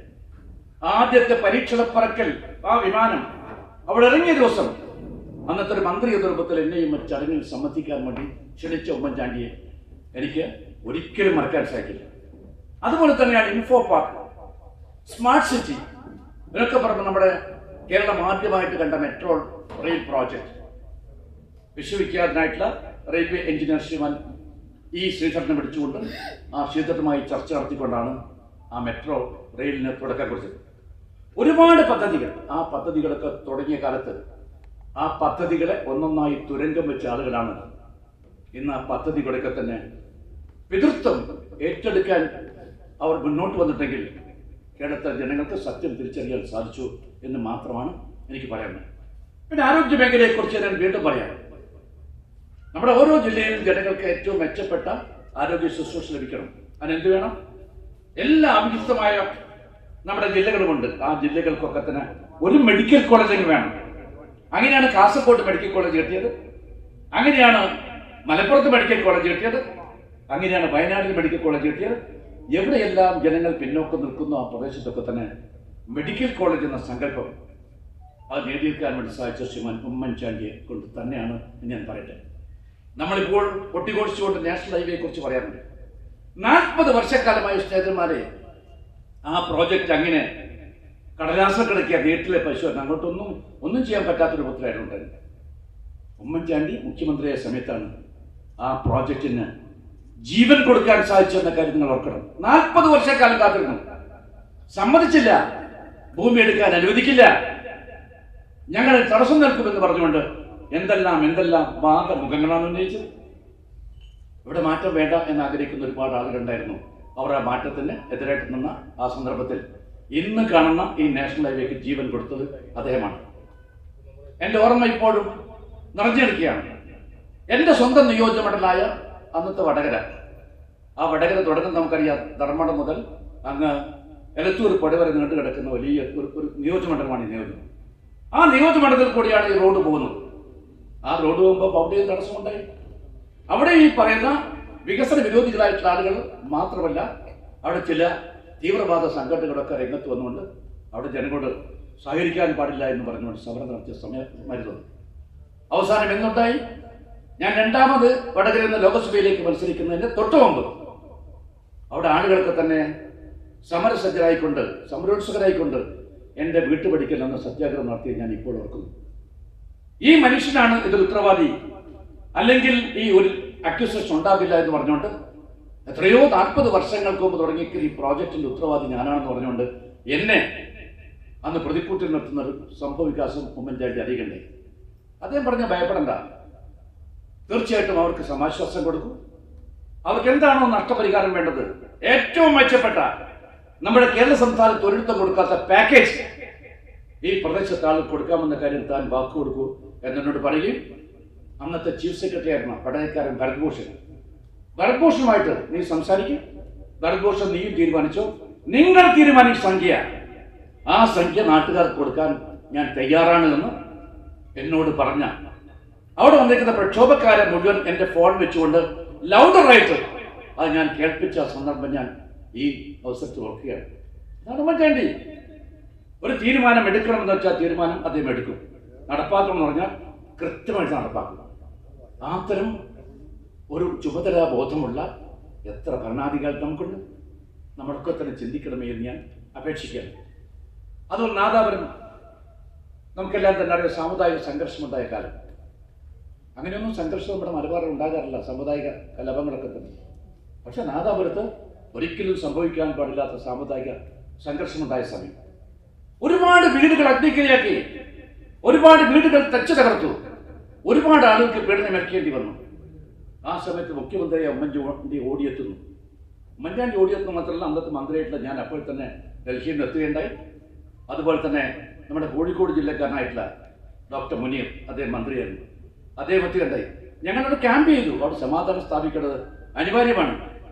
ആ സമാധാനം സ്ഥാപിക്കാൻ ഞങ്ങൾ രാവും പകലും അവിടെ പ്രവർത്തിച്ചിട്ട് പോലും ഒരാശ്വാസം ഉണ്ടാക്കാൻ വേണ്ടി സാധിക്കില്ല. അവസാനം എന്തുണ്ട്, ഇതിൽ പ്രതിവിധി എന്ന് വന്നപ്പോൾ ഈ നഷ്ടപരിഹാരം കൃത്യമായിട്ട് കൊടുത്താൽ മാത്രമേ ഒരു സമാധാനം ഉണ്ടാക്കാൻ സാധിക്കൂ എന്ന തീരുമാനത്തിലാണ് ഞങ്ങൾ എത്തിച്ചേർന്നത്. ശ്രീ ഉമ്മൻചാണ്ടി പറഞ്ഞു, അവിടെ നഷ്ടപരിഹാരം കൊടുക്കുന്നതുമായിട്ട് ആലോചിക്കാൻ വേണ്ടി ഞാനൊരു ഉദ്യോഗസ്ഥ സംഘത്തെ ഇങ്ങോട്ടേക്ക് അയക്കാൻ തീരുമാനിക്കുക, നിങ്ങളുടെ തീരുമാനം ഇപ്പോൾ അറിയിക്കാം. പക്ഷേ അവർ ഏതൊരു നഷ്ടപരിഹാരമാണോ കൊടുക്കാൻ തീരുമാനിക്കുന്നത്, എത്ര സംഖ്യയാണോ കൊടുക്കാൻ സാധിക്കുന്നത്, അത് അവർ കൊടുക്കുന്നതിലപ്പുറം നമുക്ക് കൊടുക്കാൻ പുറത്ത് പറയേണ്ട. ഡോക്ടർ മുനീറിനെ വിളിക്കുമെന്ന് പറഞ്ഞ് മുനീറിനെ വിളിച്ചു. പറഞ്ഞു, മിസ്റ്റർ മുനീർ, മുല്ലപ്പള്ളിയായിട്ട് സംസാരിക്കാൻ, നിങ്ങൾ രണ്ടുപേരും കൂടി തീരുമാനിച്ചു, ആ നഷ്ടപരിഹാരം ഞാൻ കൊടുക്കും പക്ഷെ ഔദ്യോഗികമായിട്ട് ഒരു കമ്മിറ്റി വന്നു, അത് അന്വേഷിച്ച് റിപ്പോർട്ട് സമർപ്പിക്കട്ടെ എന്ന് പറഞ്ഞുകൊണ്ട് അവിടെ ഞങ്ങൾ പറഞ്ഞ സംഖ്യ, ആ സംഖ്യയാണ് വീടുകൾ നഷ്ടപ്പെട്ട അഗ്നിക്കിരയായ നാശനഷ്ടങ്ങൾ സംഭവിച്ച കുടുംബത്തിനൊക്കെ തന്നെ കൊടുത്തു എന്ന കാര്യം ഞാൻ ഈ സദസ്സിൽ വെച്ച് കൃത്യമായിട്ട് ഞാൻ പറയാനായിരിക്കും. അതാണ് ഉമ്മൻചാണ്ടി. അതുപോലെ തന്നെ പൗരത്വ ബില്ലുമായി ബന്ധപ്പെട്ടുകൊണ്ട് സമരം ആളിപ്പെടുന്ന സന്ദർഭം ഞാനും ഉമ്മൻചാണ്ടിയും ശ്രീമാൻ രമേശ് ചെന്നിത്തലയും അന്ന് ഡൽഹിയിലെ കേരള ഹൗസിൽ ഔദ്യോഗികമായ കാര്യവുമായി ബന്ധപ്പെട്ടുകൊണ്ട് പോകുന്നത്, പാർട്ടിയുമായി ബന്ധപ്പെട്ട പ്രശ്നമായിട്ട് പോകുന്നത്. അപ്പോഴാണ് ജവഹർലാൽ നെഹ്റു യൂണിവേഴ്സിറ്റിയിൽ പഠിക്കുന്ന ഒരു വിദ്യാർത്ഥി ഡോക്ടർ ബാസിൽ, അദ്ദേഹം ഇപ്പോൾ നമ്മുടെ നാദാപുരത്ത് പ്രാക്ടീസ് ചെയ്തുകൊണ്ടിരിക്കുകയാണ്. ഡോക്ടർ ബാസിൽ അദ്ദേഹം പരിക്കേറ്റുകൊണ്ട് രക്തം ഒലിപ്പിച്ചുകൊണ്ട് ഞങ്ങളെ കാണാൻ വേണ്ടി വന്നിരിക്കുന്നു. ഡൽഹി യൂണിവേഴ്സിറ്റി ആകെ എന്തെന്നില്ലാത്ത കുഴപ്പമുണ്ടായിരിക്കുന്നു. അവിടെ RSSും അതുപോലെ തന്നെ വിശ്വ ഹിന്ദു പരിഷത്തും ഒക്കെ തന്നെ കടന്നുകൊണ്ട് ഞങ്ങൾ വേട്ടയാടിക്കൊണ്ടിരിക്കുകയാണ്, സമരം അവസാനിപ്പിക്കണമെന്ന് പറയുകയാണ്. പക്ഷേ ഈ പൗരത്വ ബില്ലിൽ ഞങ്ങൾ പുറകോട്ട് പോകില്ല എന്ന് അവരൊക്കെ തന്നെ ഒറ്റക്കെട്ടായിട്ട് ഡൽഹി യൂണിവേഴ്സിറ്റി കുട്ടികൾ പറയുന്ന കാലമായിരുന്നു. ഞങ്ങൾ അങ്ങോട്ടേക്ക് പോവുകയുണ്ടായി. ആ സമരവുമായി ബന്ധപ്പെട്ടുകൊണ്ട് പീഡനമേറ്റിക്കുന്ന ഒരുപാട് ആൺകുട്ടികളും പെൺകുട്ടികളും രക്തമൊലിപ്പിച്ചുകൊണ്ട് നിൽക്കുന്നു. ഉമ്മൻചാണ്ടി പറഞ്ഞു, നമുക്ക് എന്ത് ചെയ്യാൻ സാധിക്കും? ഞങ്ങൾ സ്വകാര്യം ഈ കാര്യങ്ങൾ ചർച്ച ചെയ്യും. ഉമ്മൻചാണ്ടി പറഞ്ഞു, നമുക്ക് സത്യാഗ്രഹം ഇരിക്കാം. ഞാനൊരു മുൻ മുഖ്യമന്ത്രിയിലെ ഡൽഹി അഡ്മിനിസ്ട്രേഷനൊക്കെ തന്നെ എന്നെ അറിയുമല്ലോ. അദ്ദേഹം പറഞ്ഞ വാക്ക് കേട്ടുകൊണ്ടും ഞാനും ഉമ്മൻചാണ്ടിയും രമേശും അടക്കമുള്ള ഞങ്ങളോടൊപ്പം വന്നിരിക്കുന്ന നേതാക്കന്മാരുടെ തന്നെ അവിടെ ഞാൻ ഇപ്പോഴും ഓർക്കുന്നു. സബർമതി ആശ്രമം എന്ന് പറഞ്ഞ വിദ്യാർത്ഥികളുടെ ഒരു ഹോസ്റ്റലുണ്ട്. ആ ഹോസ്റ്റൽ മുമ്പിൽ ഞങ്ങൾ നിരാഹാര സത്യാഗ്രഹം പ്രഖ്യാപിക്കുന്നു. ഉത്തരവാദപ്പെട്ട ആളുകൾ വരുന്നു. പിന്നെ അവിടെ ഒരു ശാന്തത കൈവരിക്കാൻ സാധിച്ചത് ഞാൻ ഈ സന്ദർഭത്തിൽ. അത് കഴിഞ്ഞ് ഞങ്ങൾ പോയത് ഞാൻ ഇപ്പോഴും ഓർക്കുന്നു, ഷാൻബാഗിലേക്കാണ് പോയത്. ആ ഷാൻബാഗിൽ നടന്ന സംഭവം നിങ്ങൾക്കെല്ലാം അറിയാം. ആയിരക്കണക്കായ മുസ്ലിം സഹോദരിമാർ ആ ഷാൻബാഗിൽ അന്ന് ജാമ്യ മില്ലിക്ക് മുമ്പിലുള്ള ആ റോട്ടിൽ എത്രയോ ദിവസം അവിടെ നിരാഹാരം കിടക്കുന്നത് സ്ഥിതി നമ്മൾ കാണുകയുണ്ടായി. അവർ സമരത്തിൽ പിരിഞ്ഞു പോകില്ല. ഞങ്ങൾ ഈ രാജ്യത്തെ പൗരന്മാരാണ്, ഞങ്ങൾ ഇവിടെ നിന്ന് എങ്ങോട്ടേക്ക് പോകേണ്ടവരല്ല എന്ന് പറഞ്ഞുകൊണ്ട് മുദ്രാവാക്യം വിളിക്കൊണ്ട് ഇരുന്നൊരു സമയത്ത് ഞങ്ങൾ അവിടെ പോവുകയുണ്ടായി. അവരുമായിട്ട് ഐക്യദാർഢ്യം പ്രകടിപ്പിച്ചുകൊണ്ട് അവരോടൊപ്പം ഒരു ദിവസം മുഴുവൻ ഞങ്ങൾ ഇരുന്നത് ഞാൻ ഈ സന്ദർഭത്തിൽ. അതാണ് ഉമ്മൻചാണ്ടി. ഉമ്മൻചാണ്ടിയുടെ സ്വഭാവം അതാണ്. ആ ഉമ്മൻചാണ്ടിയുടെ ആ സ്വഭാവത്തെ നമുക്ക് ഓർത്തെടുക്കുമ്പോൾ ആ ഉമ്മൻചാണ്ടിയെ പോലെ എത്ര നേതാക്കന്മാർ ഇന്നുണ്ട് എന്ന് ഞാൻ ഇവിടെ ഓർക്കാൻ ആഗ്രഹിക്കുകയാണ്. ജനകീയ നേതാവ് എന്ന രൂപത്തിൽ അവല്ലാതെ ചിന്തിക്കേണ്ടതായിട്ടുണ്ട്. ആ ഉമ്മൻചാണ്ടിയെ ഇല്ലാത്ത ഒരുപാട് ആരോപണങ്ങളുടെ ആ ശരശയ്യയിൽ കിടത്താൻ വേണ്ടി ശ്രമം നടന്നത് കേരളത്തിൽ മറക്കാൻ സാധ്യത. ആ ഇല്ലാത്ത ആരോപണങ്ങൾ അദ്ദേഹത്തെ വ്യക്തിഹത്യ നടക്കാൻ തീരുമാനിച്ച ആളുകളെല്ലാം നിരാശരാക്കേണ്ടി വന്നു. അവസാനം സത്യവിശ്വാസിയായിട്ട് ശ്രീമാൻ ഉമ്മൻചാണ്ടി ആ ആരോപണങ്ങളെല്ലാം തന്നെ അടിസ്ഥാനരഹിതമാണ് എന്ന് തെളിയിച്ചുകൊണ്ട് ആ സത്യവിശ്വാസി ഉയർത്തി നിൽക്കുന്ന കാഴ്ചയാണ് കേരളത്തിൽ കാണാൻ സാധിച്ചത്. നിസ്സാരമായിട്ട് ആണ് നിങ്ങൾ കണക്കാക്കരുത് എന്നാണ് എനിക്ക് പറയുന്നത്. രോഗഗ്രസ്തരായി കിടക്കുന്ന ഉമ്മൻചാണ്ടി, ആ ഉമ്മൻചാണ്ടി നിര്യാതനായ ശേഷമാണ് സെൻട്രൽ ബ്യൂറോ ഓഫ് ഇൻവെസ്റ്റിഗേഷൻ കോടതി മുമ്പാകെ ഇത് സംബന്ധമായിട്ട് റിപ്പോർട്ട് സമർപ്പിച്ചത്. ആ റിപ്പോർട്ടിൽ പറഞ്ഞിരിക്കുന്നു, ഈ ആരോപണമായിട്ട് ഉമ്മൻചാണ്ടിക്ക് വിദൂരമായ ബന്ധം പോലും ഉണ്ടായിട്ടില്ല എന്ന് പറയുമ്പോൾ ആ ഉമ്മൻചാണ്ടിയെക്കുറിച്ച് ഞാൻ മറ്റൊന്നും വിശേഷിപ്പിക്കാൻ ആഗ്രഹിക്കില്ല. അദ്ദേഹം അന്ന് തന്നെ അചഞ്ചലനായിക്കൊണ്ട് എന്നോട് എൻ്റെ വീട്ടിൽ വന്ന് പറഞ്ഞ കാര്യം ഞാൻ ഓർക്കുന്നു. ഞാൻ കുറ്റവാളിയല്ല, എൻ്റെ നിരപരാധിത്വം തെളിയിക്കപ്പെടുമെന്ന് അദ്ദേഹം പറഞ്ഞിട്ടുണ്ടെങ്കിൽ അത് പൂർണ്ണമായിട്ടും അദ്ദേഹത്തിന് തെളിയിക്കാൻ സാധിച്ചിട്ടുണ്ട്. അതുകൊണ്ടാണ് ഞാൻ പറഞ്ഞത്, സത്യവിശ്വാസിയായ ഉമ്മൻചാണ്ടിയുടെ ഓരോരുത്തർ എന്നൊരുപ്പായിട്ടാണ് ഞാനതിനെ നോക്കിക്കാണാൻ ആഗ്രഹിക്കുന്ന കാര്യം. നമുക്കെല്ലാം തന്നെ അറിയാം, നമ്മൾ പലപ്പോഴും പറയുന്നത് ആഫ്റ്റർ എവറി ക്രൂസിൽ എക്സ്റ്റൈൻ ദർ ഇസ് റിസർവേഷൻ എന്നൊരു വാക്കുണ്ട്. ഒരു പുരുഷാരോഹണത്തിന് ശേഷം ഒരു ഉയർത്തെഴുന്നേൽപ്പുണ്ട് എന്ന് പറഞ്ഞത് എത്രമാത്രം ഉമ്മൻചാണ്ടിയുടെ കാര്യത്തിൽ ശരിയാണെന്ന് മറ്റൊരു കാര്യം നമ്മൾ ഓർക്കണം. അദ്ദേഹത്തെ ക്രൂശിൽ വധിക്കാൻ വേണ്ടി തീരുമാനിച്ചു. ആ കുരിശാരോഹണത്തിന് ശേഷം അദ്ദേഹം തിരിച്ചു വന്നിരിക്കുന്നു എന്നതാണ് സത്യമെങ്കിൽ ഉമ്മൻചാണ്ടി എന്ന് പറഞ്ഞ മനുഷ്യന് തിരിച്ചു വരാൻ സാധിച്ചു എന്ന സത്യം നമ്മൾ ഓർക്കണമേ എന്ന് മാത്രമാണ് എനിക്ക് വിനീതനായിട്ട് നമ്മൾ പറയാനുള്ളത്. പിന്നെ ഉമ്മൻചാണ്ടിയെക്കുറിച്ച് ഞാൻ കൂടുതൽ കാര്യങ്ങൾ സംസാരിക്കാൻ ആഗ്രഹിക്കുന്നു. പക്ഷെ ഉമ്മൻചാണ്ടിയുടെ നമുക്കെല്ലാം തന്നെ അറിയാവുന്ന ഭൗതിക ശരീരം അത് വഹിച്ചുകൊണ്ട് തിരുവനന്തപുരത്തെ പുതുപ്പള്ളി ഹൗസിൽ നിന്ന് അദ്ദേഹത്തെ സ്വന്തം നാടായിട്ടുള്ള പുതുപ്പള്ളി, ആ പുതുപ്പള്ളിയിലെ സെയിൻറ്റ് ജോർജ് ദേവാലയത്തിലേക്ക് ആ മൃതശരീരം പോയ ആ സന്ദർഭം ഞാൻ ഓർക്കുന്നു. ഞാൻ വീട്ടിൽ പോയിട്ടുണ്ടായിരുന്നു. KPCC ഓഫീസിൽ അദ്ദേഹത്തിന് അന്ത്യോപചാരം അർപ്പിക്കാൻ അവിടെയും ഉണ്ടായിരുന്നു. ആ യാത്രയെക്കുറിച്ച് എനിക്ക് കൃത്യമായിട്ട് അറിയാമെന്നാണ് എനിക്ക് പറയുന്നത്. എല്ലാ കാലത്തും ജനസാഗരത്തോടൊപ്പമായിരുന്നു ഉമ്മൻചാണ്ടി, ജനസാഗരത്തോടൊപ്പം. അവസാനം ഉമ്മൻചാണ്ടി എന്ന് പറഞ്ഞ മഹാനായ നമ്മുടെ ജനനായകൻ ആ സാഗരത്തിൽ അലിഞ്ഞു തരുന്ന കാഴ്ചയാണ് നമ്മളൊക്കെ തന്നെ കണ്ടത്.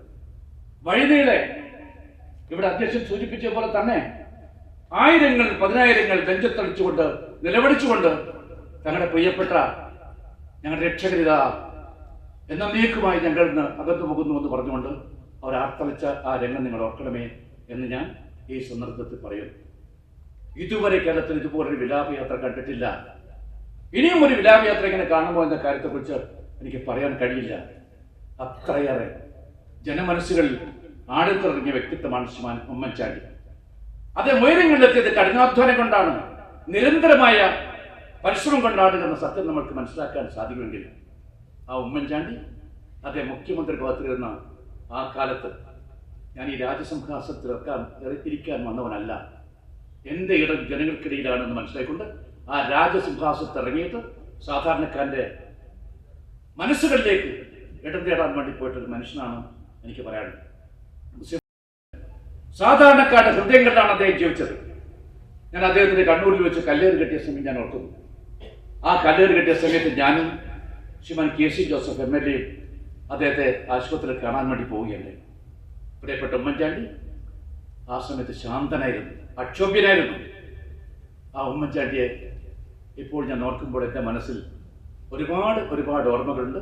ഞങ്ങൾ ജീവിച്ച, ഞങ്ങൾ ഒന്നായി നടന്ന, ഞങ്ങൾ രാത്രികളിൽ ഒന്നായിട്ട് ഉറങ്ങിയ, ഞങ്ങൾ ഭക്ഷണം കഴിച്ചുമില്ലാതെയും നടന്ന ആ കാലഘട്ടത്തെക്കുറിച്ച് ഓർക്കുകയാണ്.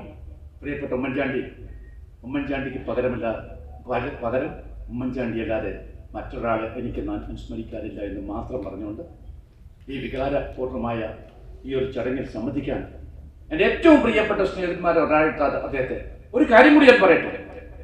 അദ്ദേഹം മരിക്കുന്നതിൻ്റെ 3 ദിവസം മുമ്പേ പത്രങ്ങളിലൊക്കെ വന്നതാണ്. അദ്ദേഹം എന്നെ വിളിക്കണമെന്ന് മകനോട് പറയുന്നു. സംസാരിക്കാൻ പ്രയാസമായിരുന്നു. അദ്ദേഹം ഫോണിൽ കൂടി അവ്യക്തമായിട്ട് സംസാരിക്കുന്നു. മകനെ തന്നോട് പറയുന്നു, അപ്പ ഇന്നലെ രാത്രി ഉറങ്ങിയിട്ടില്ല. അപ്പ പറയുന്നു മുല്ലപ്പള്ളിയെ ഫോണിൽ കിട്ടി എനിക്ക് സംസാരിക്കുന്നതായിരുന്നു. എനിക്കത് ആ ഭാഷ മനസ്സിലാവുന്നില്ല. എന്തൊക്കെയോ അവ്യക്തമായിട്ട് അദ്ദേഹം ഫോണിൽ കുറേ നേരം സംസാരിച്ചു. എൻ്റെ പ്രിയപ്പെട്ട മുല്ലപ്പള്ളിയോട് ഞാൻ എന്തെങ്കിലും കുറ്റം ചെയ്തു എന്നെനിക്ക് ഒരു തോന്നൽ എന്നാണ് പറഞ്ഞത്. ഒരു കുറ്റവും അദ്ദേഹം ചെയ്തിട്ടില്ല. എന്നെ KPCC അധ്യക്ഷ പദവിയിൽ നിന്ന് മാറ്റിയപ്പോൾ എനിക്ക് അദ്ദേഹത്തെക്കുറിച്ച് ചില അഭിപ്രായ വ്യത്യാസങ്ങളൊക്കെ ഉണ്ടായിരുന്നു. അദ്ദേഹം കുറ്റവാളിയാണ് എന്ന് ഞാൻ ധരിച്ചിരുന്നു. പക്ഷെ അദ്ദേഹം ഒന്നും ചെയ്തില്ല എന്ന് മാത്രമല്ല, അദ്ദേഹം എനിക്ക് വേണ്ടി പരിപൂർണമായിട്ട് നിന്ന ആളാണെന്ന കാര്യം എനിക്ക് വളരെ വൈകിട്ട് മാത്രമാണ് തിരിച്ചറിയാൻ സാധിച്ചത്. ആ ഉമ്മൻചാണ്ടിക്ക് ഇപ്പോഴും എനിക്കത് മനസ്സിലുണ്ടോ എന്നത് ആയിരിക്കാം ഒരു പക്ഷേ അദ്ദേഹത്തെ അലട്ടിയത് എന്ന് ഞാൻ വിശ്വസിക്കുന്നു. ആ പ്രിയപ്പെട്ട എൻ്റെ സ്നേഹിതൻ, എൻ്റെ ഉറ്റ സുഹൃത്ത്, നമ്മുടെ കേരളത്തിലെ ജനങ്ങളുടെ മനസ്സുകളിൽ മരിക്കാതെ ജനിക്കുന്ന ജനനായകൻ ഉമ്മൻചാണ്ടിയുടെ പാവനമായ ഓർമ്മയ്ക്ക് മുമ്പിൽ ഞാൻ ആദരാഞ്ജലി അർപ്പിച്ചുകൊണ്ട് എൻ്റെ വാക്കുകൾ ഉപസ്മരിക്കുന്നു. ഇന്നത്തെ ഈ അനുസ്മരണ ചടങ്ങിൻ്റെ ഔപചാരികമായ ഉദ്ഘാടനം നിർവഹിച്ചുകൊണ്ട് ഒരിക്കൽ കൂടി അദ്ദേഹത്തിൻ്റെ ഓർമ്മ നമ്മുടെ ഒക്കെ മനസ്സിൽ നിറഞ്ഞു നിൽക്കുമ്പോൾ ഞാൻ വണങ്ങിക്കൊണ്ട് എൻ്റെ വാക്കുകൾ ഉപസ്മരിക്കുന്നു. നമസ്കാരം. ജയ് ഹിന്ദ്.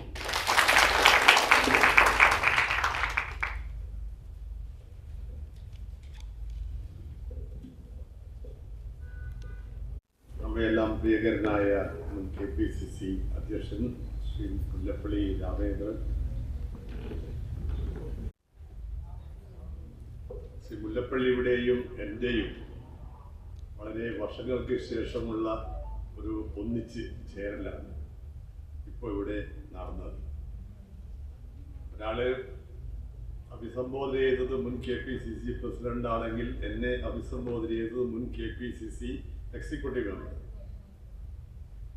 ഞങ്ങൾ രണ്ടുപേരും ഒന്നിച്ച് പഴയ കാലത്ത് പ്രവർത്തിച്ച ആളുകളാണ്, മുല്ലപ്പള്ളിയും ഞാനുമൊക്കെ. മുല്ലപ്പള്ളി എന്താണോ കോൺഗ്രസ് ആയത് അന്ന് മുതൽ കോൺഗ്രസ് ആണ്. നെഹ്റു കുടുംബവുമായി ബന്ധപ്പെട്ട ഒരാളാണ്. അതുപോലെ ഞാൻ എന്താണ് കോൺഗ്രസ് ആയത് അന്നു മുതൽ ഞാൻ കോൺഗ്രസ് ആണ്. ഞാൻ ഇന്നും നെഹ്റു കുടുംബവുമായി ബന്ധപ്പെട്ട് നിൽക്കുന്ന ഒരാളാണ്. ഞങ്ങൾ രണ്ടുപേരും മരിക്കുമ്പോൾ ഒരു കോൺഗ്രസ്സായി മരിക്കണം എന്നാഗ്രഹിക്കുന്നത്. ഉമ്മൻചാണ്ടിയുടെ ഈ ഒരു ചരമദിനത്തിൽ, ഞാനിത് രണ്ടാമത്തെ തവണയാണ് തലശ്ശേരിയിൽ വരുന്നത്.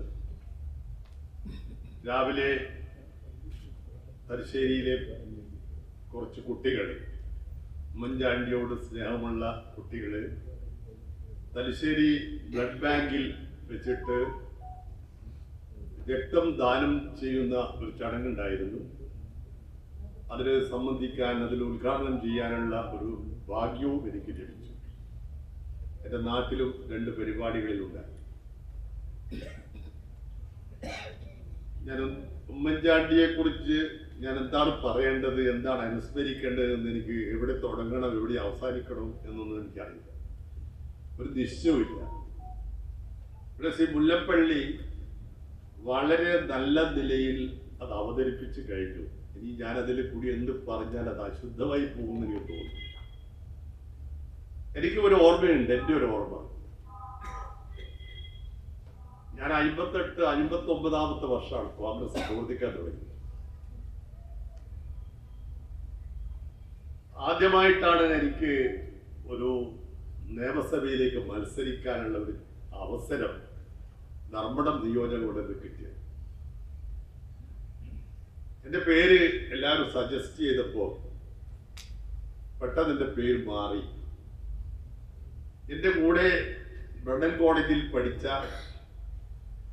ഞാൻ പഠിച്ചുകൊണ്ടിരിക്കുമ്പോൾ എന്നെ ഏറ്റവും എതിർത്ത ഒരു കമ്മ്യൂണിസ്റ്റ്, യഥാർത്ഥ കമ്മ്യൂണിസ്റ്റുകാരൻ അന്നും ഇന്നും ആയിട്ടുള്ള ചൂരൈ ചന്ദ്രൻ മാഷാണ് CMBയുടെ സ്ഥാനാർത്ഥിയായിട്ട് അവിടെ വന്നത്.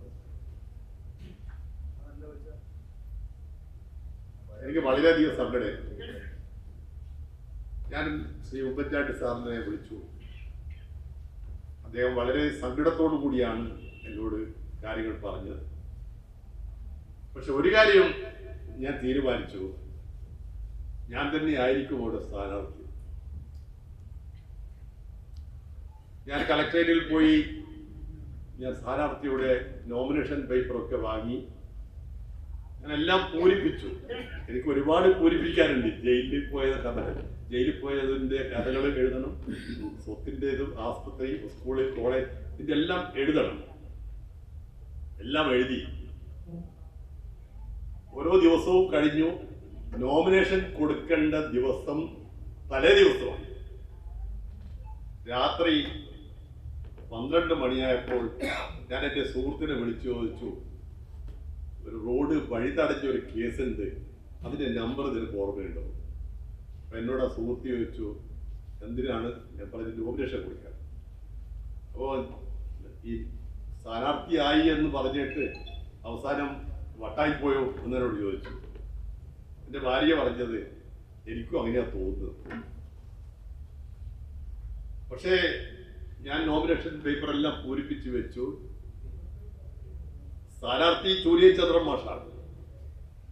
രാവിലെ 6 മണിക്ക് എന്നെ വിളിച്ചുണർത്തുന്നത് ശ്രീ ഉമ്മൻചാണ്ടി. എന്നോട് പറഞ്ഞു, നോമിനേഷനിൽ പൂരിപ്പിച്ച് വെച്ചിട്ടുണ്ടാവല്ലേ? ഞാൻ പറഞ്ഞു, ഉണ്ട്. എന്താ, ധർമ്മടത്തെ സ്ഥാനാർത്ഥി താനാണ്. ഇന്നാണ് നോമിനേഷൻ കൊടുക്കേണ്ടത്, 2 മണിക്കുള്ളിൽ കൊടുക്കണം. കഴിയുമോ?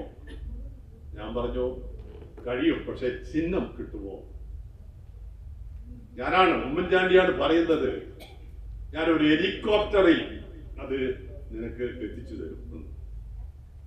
അദ്ദേഹം പറഞ്ഞതുപോലെ ഹെലികോപ്റ്റർ പോകാതെ കൊണ്ട് എനിക്ക് കിട്ടിയില്ല. എനിക്ക് ചിഹ്നം കിട്ടിയത് ബാറ്റ് ചിഹ്നമാണ്. 14,000 വോട്ടിനെ ഞാൻ തോറ്റിട്ടുണ്ട്. വോട്ടിന്റെ ആ ദിവസങ്ങളിൽ എന്നെ വിളിച്ചിട്ട് പറഞ്ഞു, താൻ 2000 വോട്ടിന്റെ പുറകിലാണ്. 2000 വോട്ട് കൂടി നിനക്ക് പിടിക്കാൻ പറ്റുമെങ്കിൽ നീ ധർമ്മടത്തിൽ ജയിക്കുന്നത്. ഞാൻ അത്ഭുതപ്പെട്ടു പോയി. അതേ നിനക്കാണ്. ഇപ്പോ ആണ് ഞാനതൊക്കെ മനസ്സിലാക്കുന്നത്. അദ്ദേഹം പറഞ്ഞത് വളരെ ശരിയായിരുന്നു. ഏതാണ്ട് ധർമ്മടം നിയോജക മണ്ഡലത്തിൽ അന്ന് നടന്ന കള്ളവോട്ടുകളും അതുപോലെയുള്ള മറ്റു ചിലതും വെച്ച് നോക്കുമ്പോൾ കറക്റ്റാണ് അദ്ദേഹം പറഞ്ഞത്, ഞാൻ ജയിക്കുമായിരുന്നു. ഇത് എൻ്റെ ജീവിതത്തിൽ ഞാൻ ഒരുപാട് അനുഭവങ്ങളെ പറയാനുണ്ട്. ഇന്ദിരാഗാന്ധി ആസ്പത്രിയിൽ അദ്ദേഹം വന്നു, എന്നോട് പറഞ്ഞു, ഇതിന്റെ ശിലാസ്ഥാപനം നിർവഹിക്കുമ്പോൾ എന്നോട് പറഞ്ഞു, ഇതൊരു മെഡിക്കൽ കോളേജ് ആക്കണം, അതിന് ആവശ്യമായിട്ടുള്ളത് 10 ഏക്കർ സ്ഥലമാണ്. ഞാൻ പറഞ്ഞു 5 ഏക്കർ എൻ്റെ കയ്യിലുണ്ട്, 5 ഏക്കർ കൂടി എടുത്താൽ ഞാൻ മെഡിക്കൽ കോളേജ് നിനക്ക് തരും. അതിന്റെ ശ്രമങ്ങളാണ് പിന്നെ നടന്നത്, അതൊന്നും പിന്നെ ഞാൻ പറയുന്നില്ല. പക്ഷെ അവസാനം ഇന്ദിരാഗാന്ധി ആസ്പത്രിയുടെ തെരഞ്ഞെടുപ്പ് വന്നപ്പോ ലാസ്റ്റ് മിനിറ്റ് എന്നെ വിളിച്ചു ഉമ്മൻചാണ്ടി, മമ്പ്രം ഒരു 2 പേരെ അഡ്ജസ്റ്റ് ചെയ്ത് അവർക്ക് കൊടുത്തിട്ട് വിട്ടുവീഴ്ച ചെയ്തുകൂടെ. മുല്ലപ്പള്ളി അറിയുമെന്ന് എനിക്കറിയില്ല, ഞാൻ ശ്രീ ഉമ്മൻചാണ്ടി സാറിനോട് പറഞ്ഞത് ഞാനൊരു വിട്ടുവീഴ്ചയ്ക്കും തയ്യാറല്ല. ഇതെന്റെ നിലപാടാണ്, ഇതെന്റെ നിലപാടാണ്. ഇത്രയും കാലം എന്നെ എതിർക്കുകയും എന്റെ കെട്ടിടത്തിനെതിരെ എല്ലാം ചെയ്യുകയും ചെയ്തവർക്ക് വേണ്ടി മുന്നിൽ തലപിടിക്കാൻ ഞാൻ തയ്യാറല്ല. ഓ ശരി എന്ന് പറഞ്ഞ് ഫോണ് വെച്ച ഞാൻ മുല്ലപ്പള്ളിയെയും ചിലപ്പോ ചില കാര്യങ്ങളിൽ അങ്ങേയറ്റം ബഹുമാനിക്കുന്നത് ചില നിലപാടുകൾ ഉണ്ട്. ആ നിലപാടുകളിൽ നിന്നും നമ്മൾ ആരും പുറകോട്ട് പോവാറില്ല. എന്നെ കോൺഗ്രസിൽ നിന്ന് പുറത്താക്കിയപ്പോ ഒരുപാട് പ്രഗത്ഭരായ നേതാക്കന്മാർ എൻ്റെ വീട്ടിൽ വന്നു. ആ നേതാക്കന്മാര് ഉമ്മൻചാണ്ടി സാർ വരുമ്പോ നമുക്ക് ആ കാറിൽ കയറാൻ പറ്റൂല. കാരണം ഉമ്മൻചാണ്ടി സാറിന്റെ കാറില്, ആ ഇന്നോവ കാറില് 5 പേർക്ക് യാത്ര ചെയ്യാം. അതിന് 11 പേര് 12 പേരുണ്ടാവും. യഥാർത്ഥത്തിൽ ഒരു നേതാവ് ആയിട്ടുള്ള ഒരാൾക്കായിട്ട് ഇത് കയറാൻ പറ്റില്ല. കാരണം അങ്ങനെയാണ് അദ്ദേഹത്തിന്റെ. അതിനാരും അദ്ദേഹം കുറ്റപ്പെടുത്തുകയില്ല. എത്രയോ തവണ അദ്ദേഹത്തിന്റെ കൂടെ സഞ്ചരിച്ച ആളാണ്. പക്ഷെ ഉമ്മൻചാണ്ടി സാറിന്റെ ഒരു ഇത് വന്നപ്പോ ഉടൻ തന്നെ കാലുമാറിയ ആളുകള്, തള്ളിപ്പറഞ്ഞ ആളുകള് എൻ്റെ ഒക്കെ വീട്ടിൽ വന്നിട്ട് എന്നോട് കോൺഗ്രസ് വിടാൻ പറഞ്ഞപ്പോ ഞാൻ പറഞ്ഞ വാക്കുണ്ട്, അതൊന്നും ഞാൻ നിങ്ങളോട് പറയുന്നില്ല. പക്ഷേ ഉമ്മൻചാണ്ടി സാർ പറഞ്ഞ ഒരു കാര്യം പോലെ 10 ഏക്കർ സ്ഥലം ഏതാണ്ട് നമ്മൾ ഉണ്ടാക്കി വെച്ചു പാനൂരിൽ. പക്ഷെ അത് ഒരു മെഡിക്കൽ കോളേജ് ആക്കാൻ സാധിക്കാതെ വന്നപ്പോൾ അദ്ദേഹം എന്നോട് പറഞ്ഞ ഒരുപാട് കാര്യങ്ങളുണ്ട്. ഇന്ദിരാഗാന്ധി പബ്ലിക് സ്കൂളിൽ അദ്ദേഹം വന്നിട്ടുണ്ട്, സ്വിമ്മിംഗ് പൂളിന്റെ ഉദ്ഘാടനത്തിന് അദ്ദേഹമായി ചെയ്തത്. എൻ്റെ ഒരുപാട് നല്ല കാര്യങ്ങളിലെല്ലാം എൻ്റെ കൂടെ നിന്നാണ്. പക്ഷേ ഇതെന്റെ വ്യക്തിപരമായ കാര്യമാണ് ഞാൻ പറഞ്ഞത്. പക്ഷേ മുല്ലപ്പള്ളി ഈ രാജ്യത്തിന് വേണ്ടി, ഈ സമൂഹത്തിന് വേണ്ടി, പാവപ്പെട്ടവർക്ക് വേണ്ടി ചെയ്ത, നമ്മുടെ കേരളത്തിന് വേണ്ടി ചെയ്ത ഒട്ടേറെ വികസന പ്രവർത്തനങ്ങളെ കുറിച്ച് ഇവിടെ പറഞ്ഞു. ആ പ്രവർത്തനങ്ങൾ എല്ലാം അട്ടിമറിക്കപ്പെട്ടു. എനിക്ക് ഓർമ്മയുണ്ട്, ഗെയിൽ പൈപ്പ് ലൈന് വന്നപ്പോ എന്റെ നാട്ടിൽ പിണറായിലെ കൂടിയും വെള്ളശ്ശേരിയിലെ കൂടിയൊക്കെ പോകുമ്പോ ഗെയിൽ പൈപ്പിനെ കുറിച്ച് പറഞ്ഞ വാക്കുകളെല്ലാം, പ്രസംഗിച്ച വാക്കുകളെല്ലാം കേൾക്കുമ്പോ കത്തിപ്പോകുന്ന അറിഞ്ഞത്. നിങ്ങളുടെ വീടടക്കം കത്തിപ്പോകും, ഇതിലെ കൂടി ഗെയിൽ പൈപ്പ് വന്നാൽ, അടിയിൽ നിന്ന് ലീക്ക് വന്നാൽ ഇതെല്ലാം പൊട്ടിപ്പോകും എന്ന് പറഞ്ഞ് ഇതിനെ തടഞ്ഞ ആളുകൾ. പിന്നെ കേരളത്തിൽ ഗെയിൽ പൈപ്പ് കൊണ്ടുവന്നത് ഞങ്ങളാണ്, മെട്രോ റെയിൽ കൊണ്ടുവന്നത് ഞങ്ങളാണ്, കണ്ണൂർ വിമാനത്താവളം ഞാനാണ് കൊണ്ടുവന്നത്, വിഴിഞ്ഞം ഞാനാണ്, അഴീക്കൽ ഞാനാണ്, വടകരയിലെ ചോമ്പാൽ കൊണ്ടുവന്നത് ഞാനാണ്. പിന്നെ ആർക്കുമില്ല, എല്ലാം ഞാനാണ്. അങ്ങനെയുള്ള ശ്രീ ഉമ്മൻചാണ്ടിയുടെ വികസനങ്ങൾ, അതിനെക്കുറിച്ച് ഇവർക്ക് പറയുമ്പോൾ ഒരുപാട് വികാരം എനിക്ക് മനസ്സിൽ വരികയാണ്. സത്യം പറഞ്ഞാൽ നമ്മളൊരു ധൈര്യമുള്ള ആള് എന്ന നിലയിൽ പലപ്പോഴും പൊട്ടിപ്പോവുകയാണ്. ഇത്രയും നല്ല ഒരു രാഷ്ട്രീയക്കാരന് ഞാൻ 1969 നിർമ്മലഗിരി കോളേജിൽ പഠിക്കുന്ന കാലത്ത് സംസ്ഥാന KSU കമ്മിറ്റി അംഗമായിരുന്നു. അന്നാണ് കോൺഗ്രസിൽ ഒരു പിളർപ്പുണ്ടായി, 2ആയിട്ട് പോയത് കോൺഗ്രസ്. അന്ന് കേരളത്തിലെ കോൺഗ്രസ് പ്രസ്ഥാനത്തിന്റെ ഈ KSUവിൽ കടന്നു വന്ന, യൂത്ത് കോൺഗ്രസിൽ കടന്നു വന്ന ഉമ്മൻചാണ്ടിയെ പോലെ, വയലാർ രവിയെ പോലെ, ഈ മുല്ലപ്പള്ളി രാമചന്ദ്രനെ പോലെയുള്ള ആളുകൾ എല്ലാവരും ഒറ്റക്കെട്ടായി ഇന്ദിരാഗാന്ധിയുടെ പക്ഷത്ത് ചേർന്ന ആ സന്ദർഭം. ഞാൻ ഇന്ന് ഓർക്കുകയാണ്, പുത്തുപറമ്പ് TV-യിൽ വന്നിട്ട് വയലാർ രവി പറഞ്ഞ ആ വാക്ക് എല്ലാം ഞാൻ ഇന്ന് ഓർമ്മിക്കുകയാണ്. അന്ന് സംഘടനാ കോൺഗ്രസിന്റെ പല ആളുകളും അവിടെ വന്ന ആ യോഗം അടിച്ച് കലക്കാൻ വേണ്ടി വന്നപ്പോൾ വയലാർ രവി പറഞ്ഞത്, ഞാൻ വയലാറിലെ ചേർത്തലയിൽ നിന്നാണ് വന്നതെങ്കിൽ ഞാൻ തിരിച്ച് അവിടെ തന്നെ പോകും, എന്നെ ആരും വിരട്ടാൻ വരണ്ട എന്ന് പറഞ്ഞ ആളാണ് വയലാർ രവിയും ഉമ്മൻചാണ്ടിയും ഒക്കെ. അവരാണ് ഈ രാജ്യത്തെ KSUവിനെയും യൂത്ത് കോൺഗ്രസിനെയും കോൺഗ്രസിനെയും വളർത്തിയ ആളുകൾ. യാതൊരു സംശയവും അക്കാര്യത്തിലില്ല. ഇത് കേരളത്തിൽ കോൺഗ്രസ് ഇത്രയും അധികം ആളുകൾ സ്നേഹിക്കുന്ന ഏതെങ്കിലും ഒരു നേതാവ്, ഒരു യഥാർത്ഥ രാഷ്ട്രീയക്കാരൻ എന്താവണം? അതാണ് ശ്രീ ഉമ്മൻചാണ്ടി. ഞാൻ പലപ്പോഴും പല കോൺഗ്രസ് നേതാക്കന്മാരോട് പറയാറുണ്ട്, നമ്മളെല്ലാം കോൺഗ്രസ്സുകാരാണ്, നമ്മളിൽ ജനങ്ങൾക്ക് വിശ്വാസമുണ്ട്. ഇന്ത്യയിൽ അങ്ങനെ ഒരു പ്രസ്ഥാനം ഏതെങ്കിലും ഉണ്ടെങ്കിൽ അത് കോൺഗ്രസ് മാത്രമാണ്. ജനങ്ങൾക്ക് അതിൽ മാത്രമേ വിശ്വാസമുള്ളൂ, മറ്റാരിലും വിശ്വാസമില്ല. ആ വിശ്വാസം സംരക്ഷിക്കാൻ നമുക്ക് സാധിക്കണം. നമ്മൾ അതിൻ്റെതായ വഴികളിൽ കൂടി നമ്മൾ കോൺഗ്രസിനെ വളർത്താൻ ശ്രമിക്കണം. അതിനുവേണ്ടി നമ്മൾ ശ്രമിക്കണം.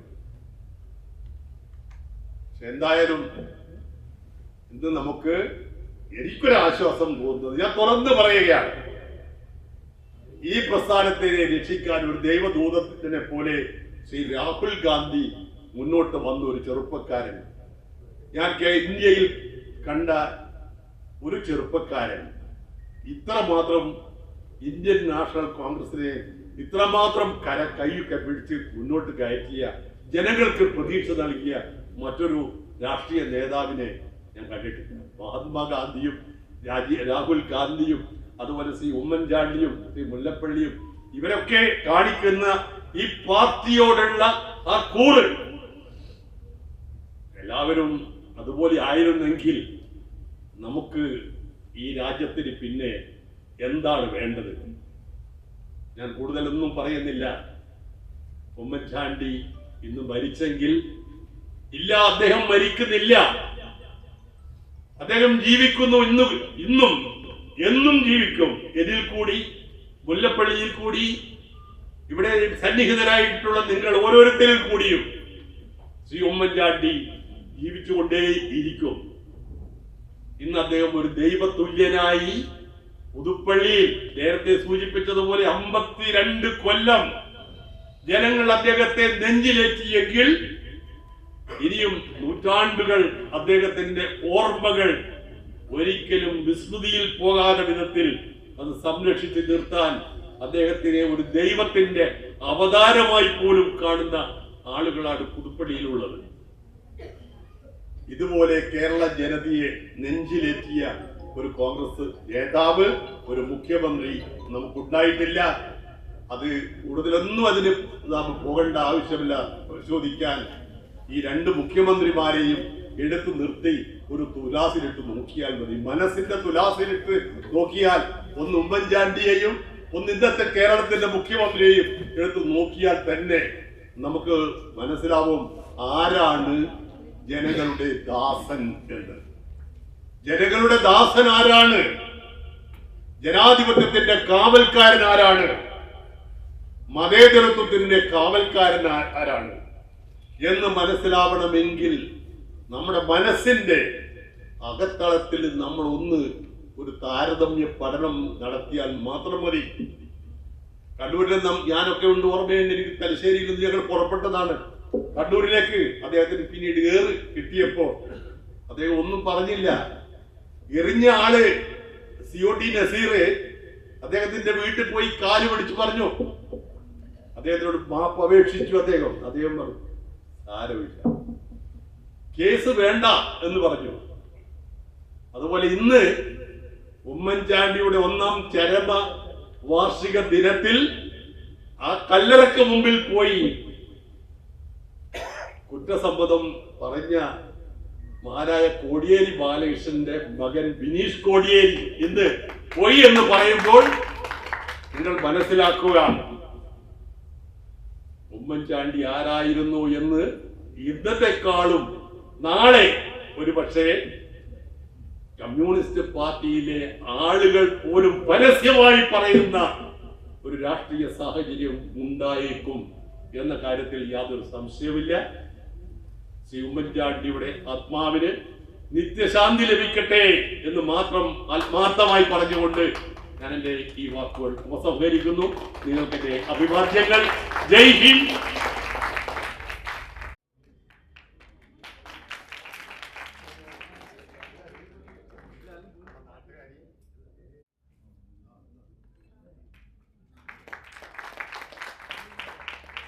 സുരേഷ് പൂക്കുവർമ്മ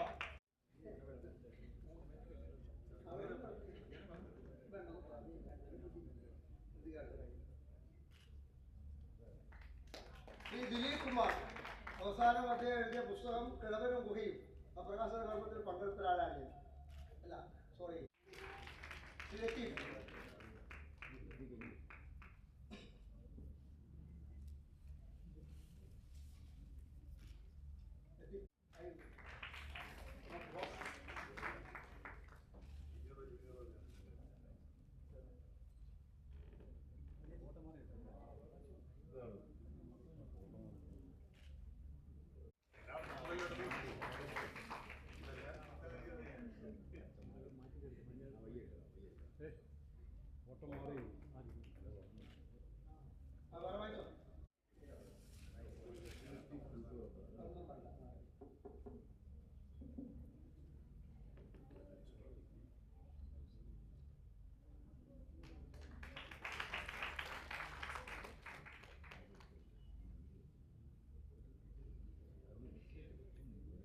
प्रशांत कदूर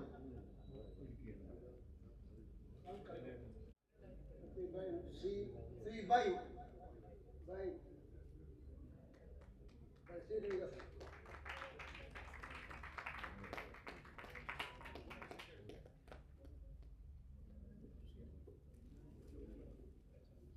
श्री के वी गोकुलदास അദ്ദേഹത്തിന്റെ Thalassery Mysore railway satellite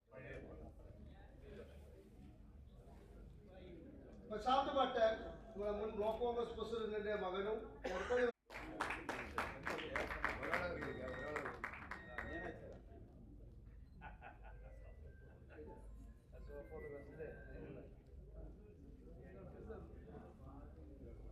Shri Babu Paran.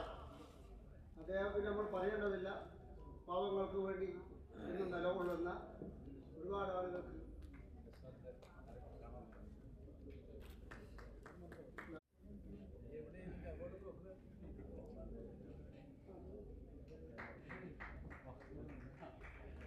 K Mustafa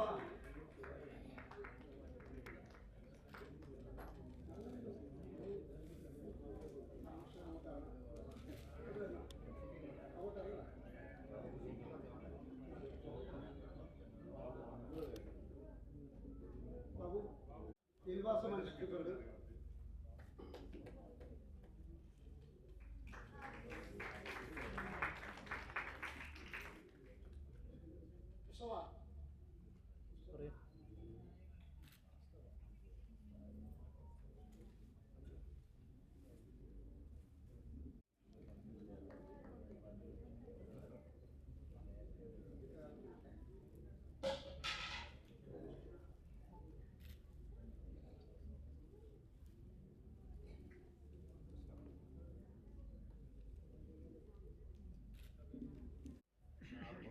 അടുത്ത ദിവസം പോലും കിരാതം എന്ന പുസ്തകം രചിച്ച്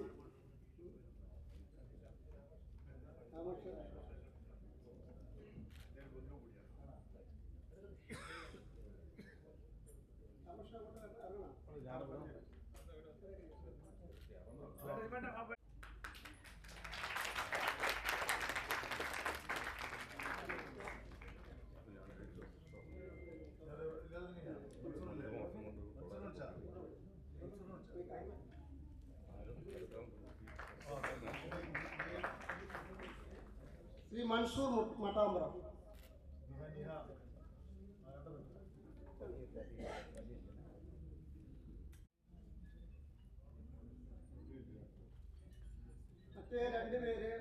നിഹ നമ്മുടെ നാട്ടുകാരിയാണ്, സതീശൻ്റെ മകളാണ്.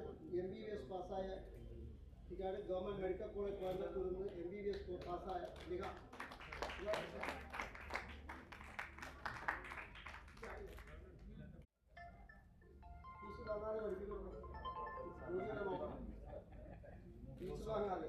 റുക്സീല പർവീൻ, ഇതും ഇല്ലിക്കുന്നാണ്, നമ്മുടെ നാട്ടുകാരിയാണ്.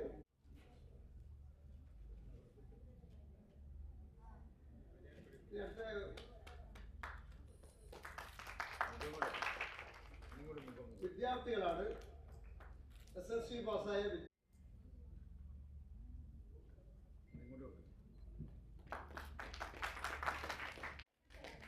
ആര്യ.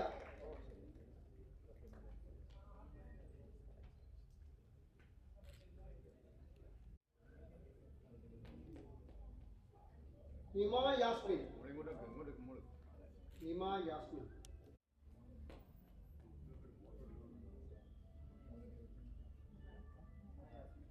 റുമാന ഫാത്തിമ. റുമാന ഫാത്തിമ. നിപുണ്യ കേവി. നിപുണ്യ കേവി.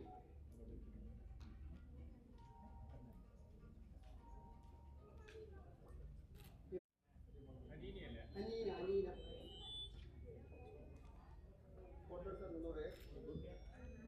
ജസീല യസ്. സാന്ദ്രിയ വി സുനിൽ. സാന്ദ്രിയ വി സുനിൽ.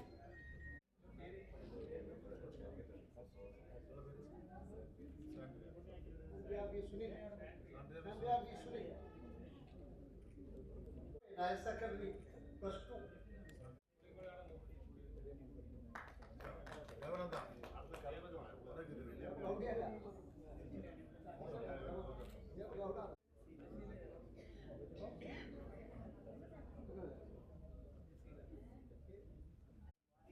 അജ്മൽ അഹമ്മദ് വന്നു. അജ്മൽ അഹമ്മദ്. സുരേഷ് അത് എടുത്ത്. അജ്മൽ അഹമ്മദ്.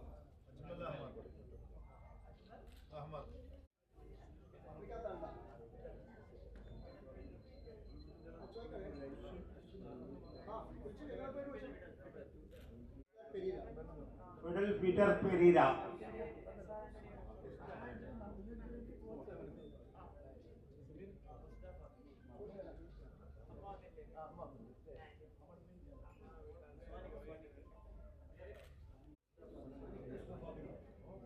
സാനി കൃഷ്ണ.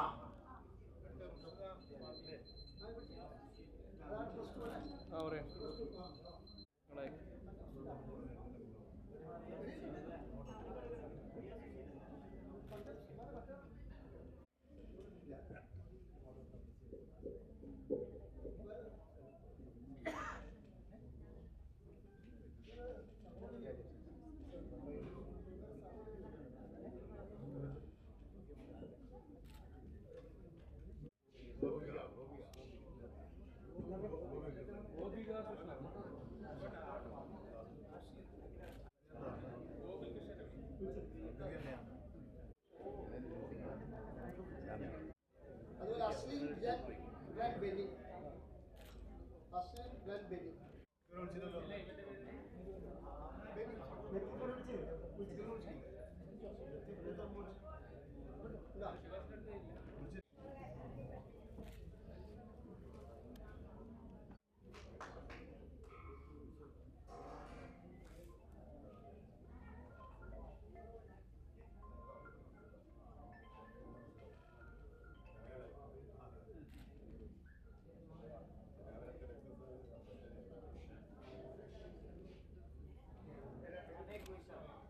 അനുസ്മരണം എന്ന് പറയുമ്പോൾ നമ്മുടെ കേരള സംസ്ഥാനം നിലവിൽ വന്നതിന് ശേഷം 1957 സഖാവ് EMSന്റെ നേതൃത്വത്തിൽ ഒരു ഗവൺമെന്റാണ് ആദ്യമായി കേരളം ഭരിക്കുന്നത്. സഖാവ് EMS മുതൽ ഇപ്പോൾ കേരളം ഭരിക്കുന്ന സഖാവ് പിണറായി വിജയൻ വരെ ഒരുപാട് മുഖ്യമന്ത്രിമാരെ നമ്മളെ കേരളം ഭരിച്ചു കഴിഞ്ഞു.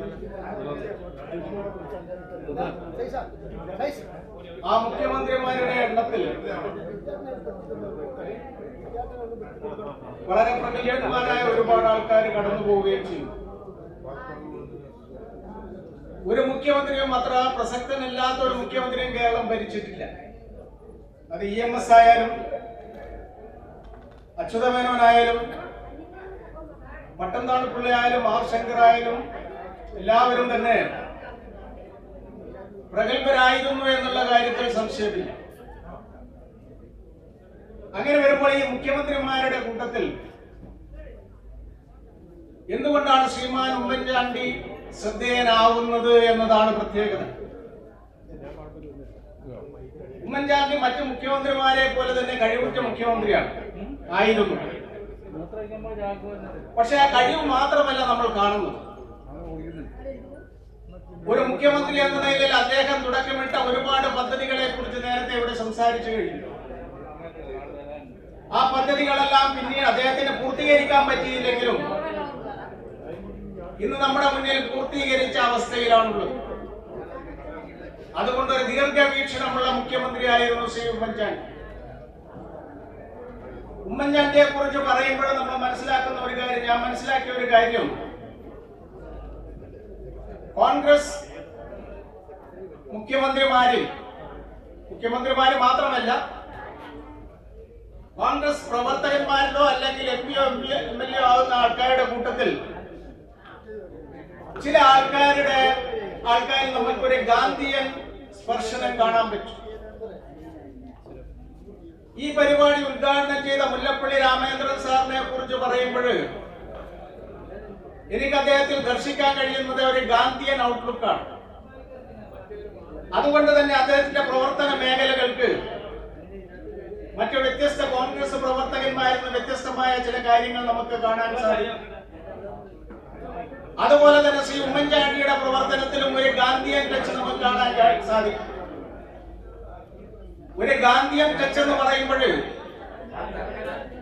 മഹാത്മാഗാന്ധി ജീവിച്ചിരിക്കുന്ന കാലഘട്ടത്തിൽ പറഞ്ഞ ഒരു പ്രധാനപ്പെട്ട വാക്യം നമ്മൾ ശ്രദ്ധേയമാണ്.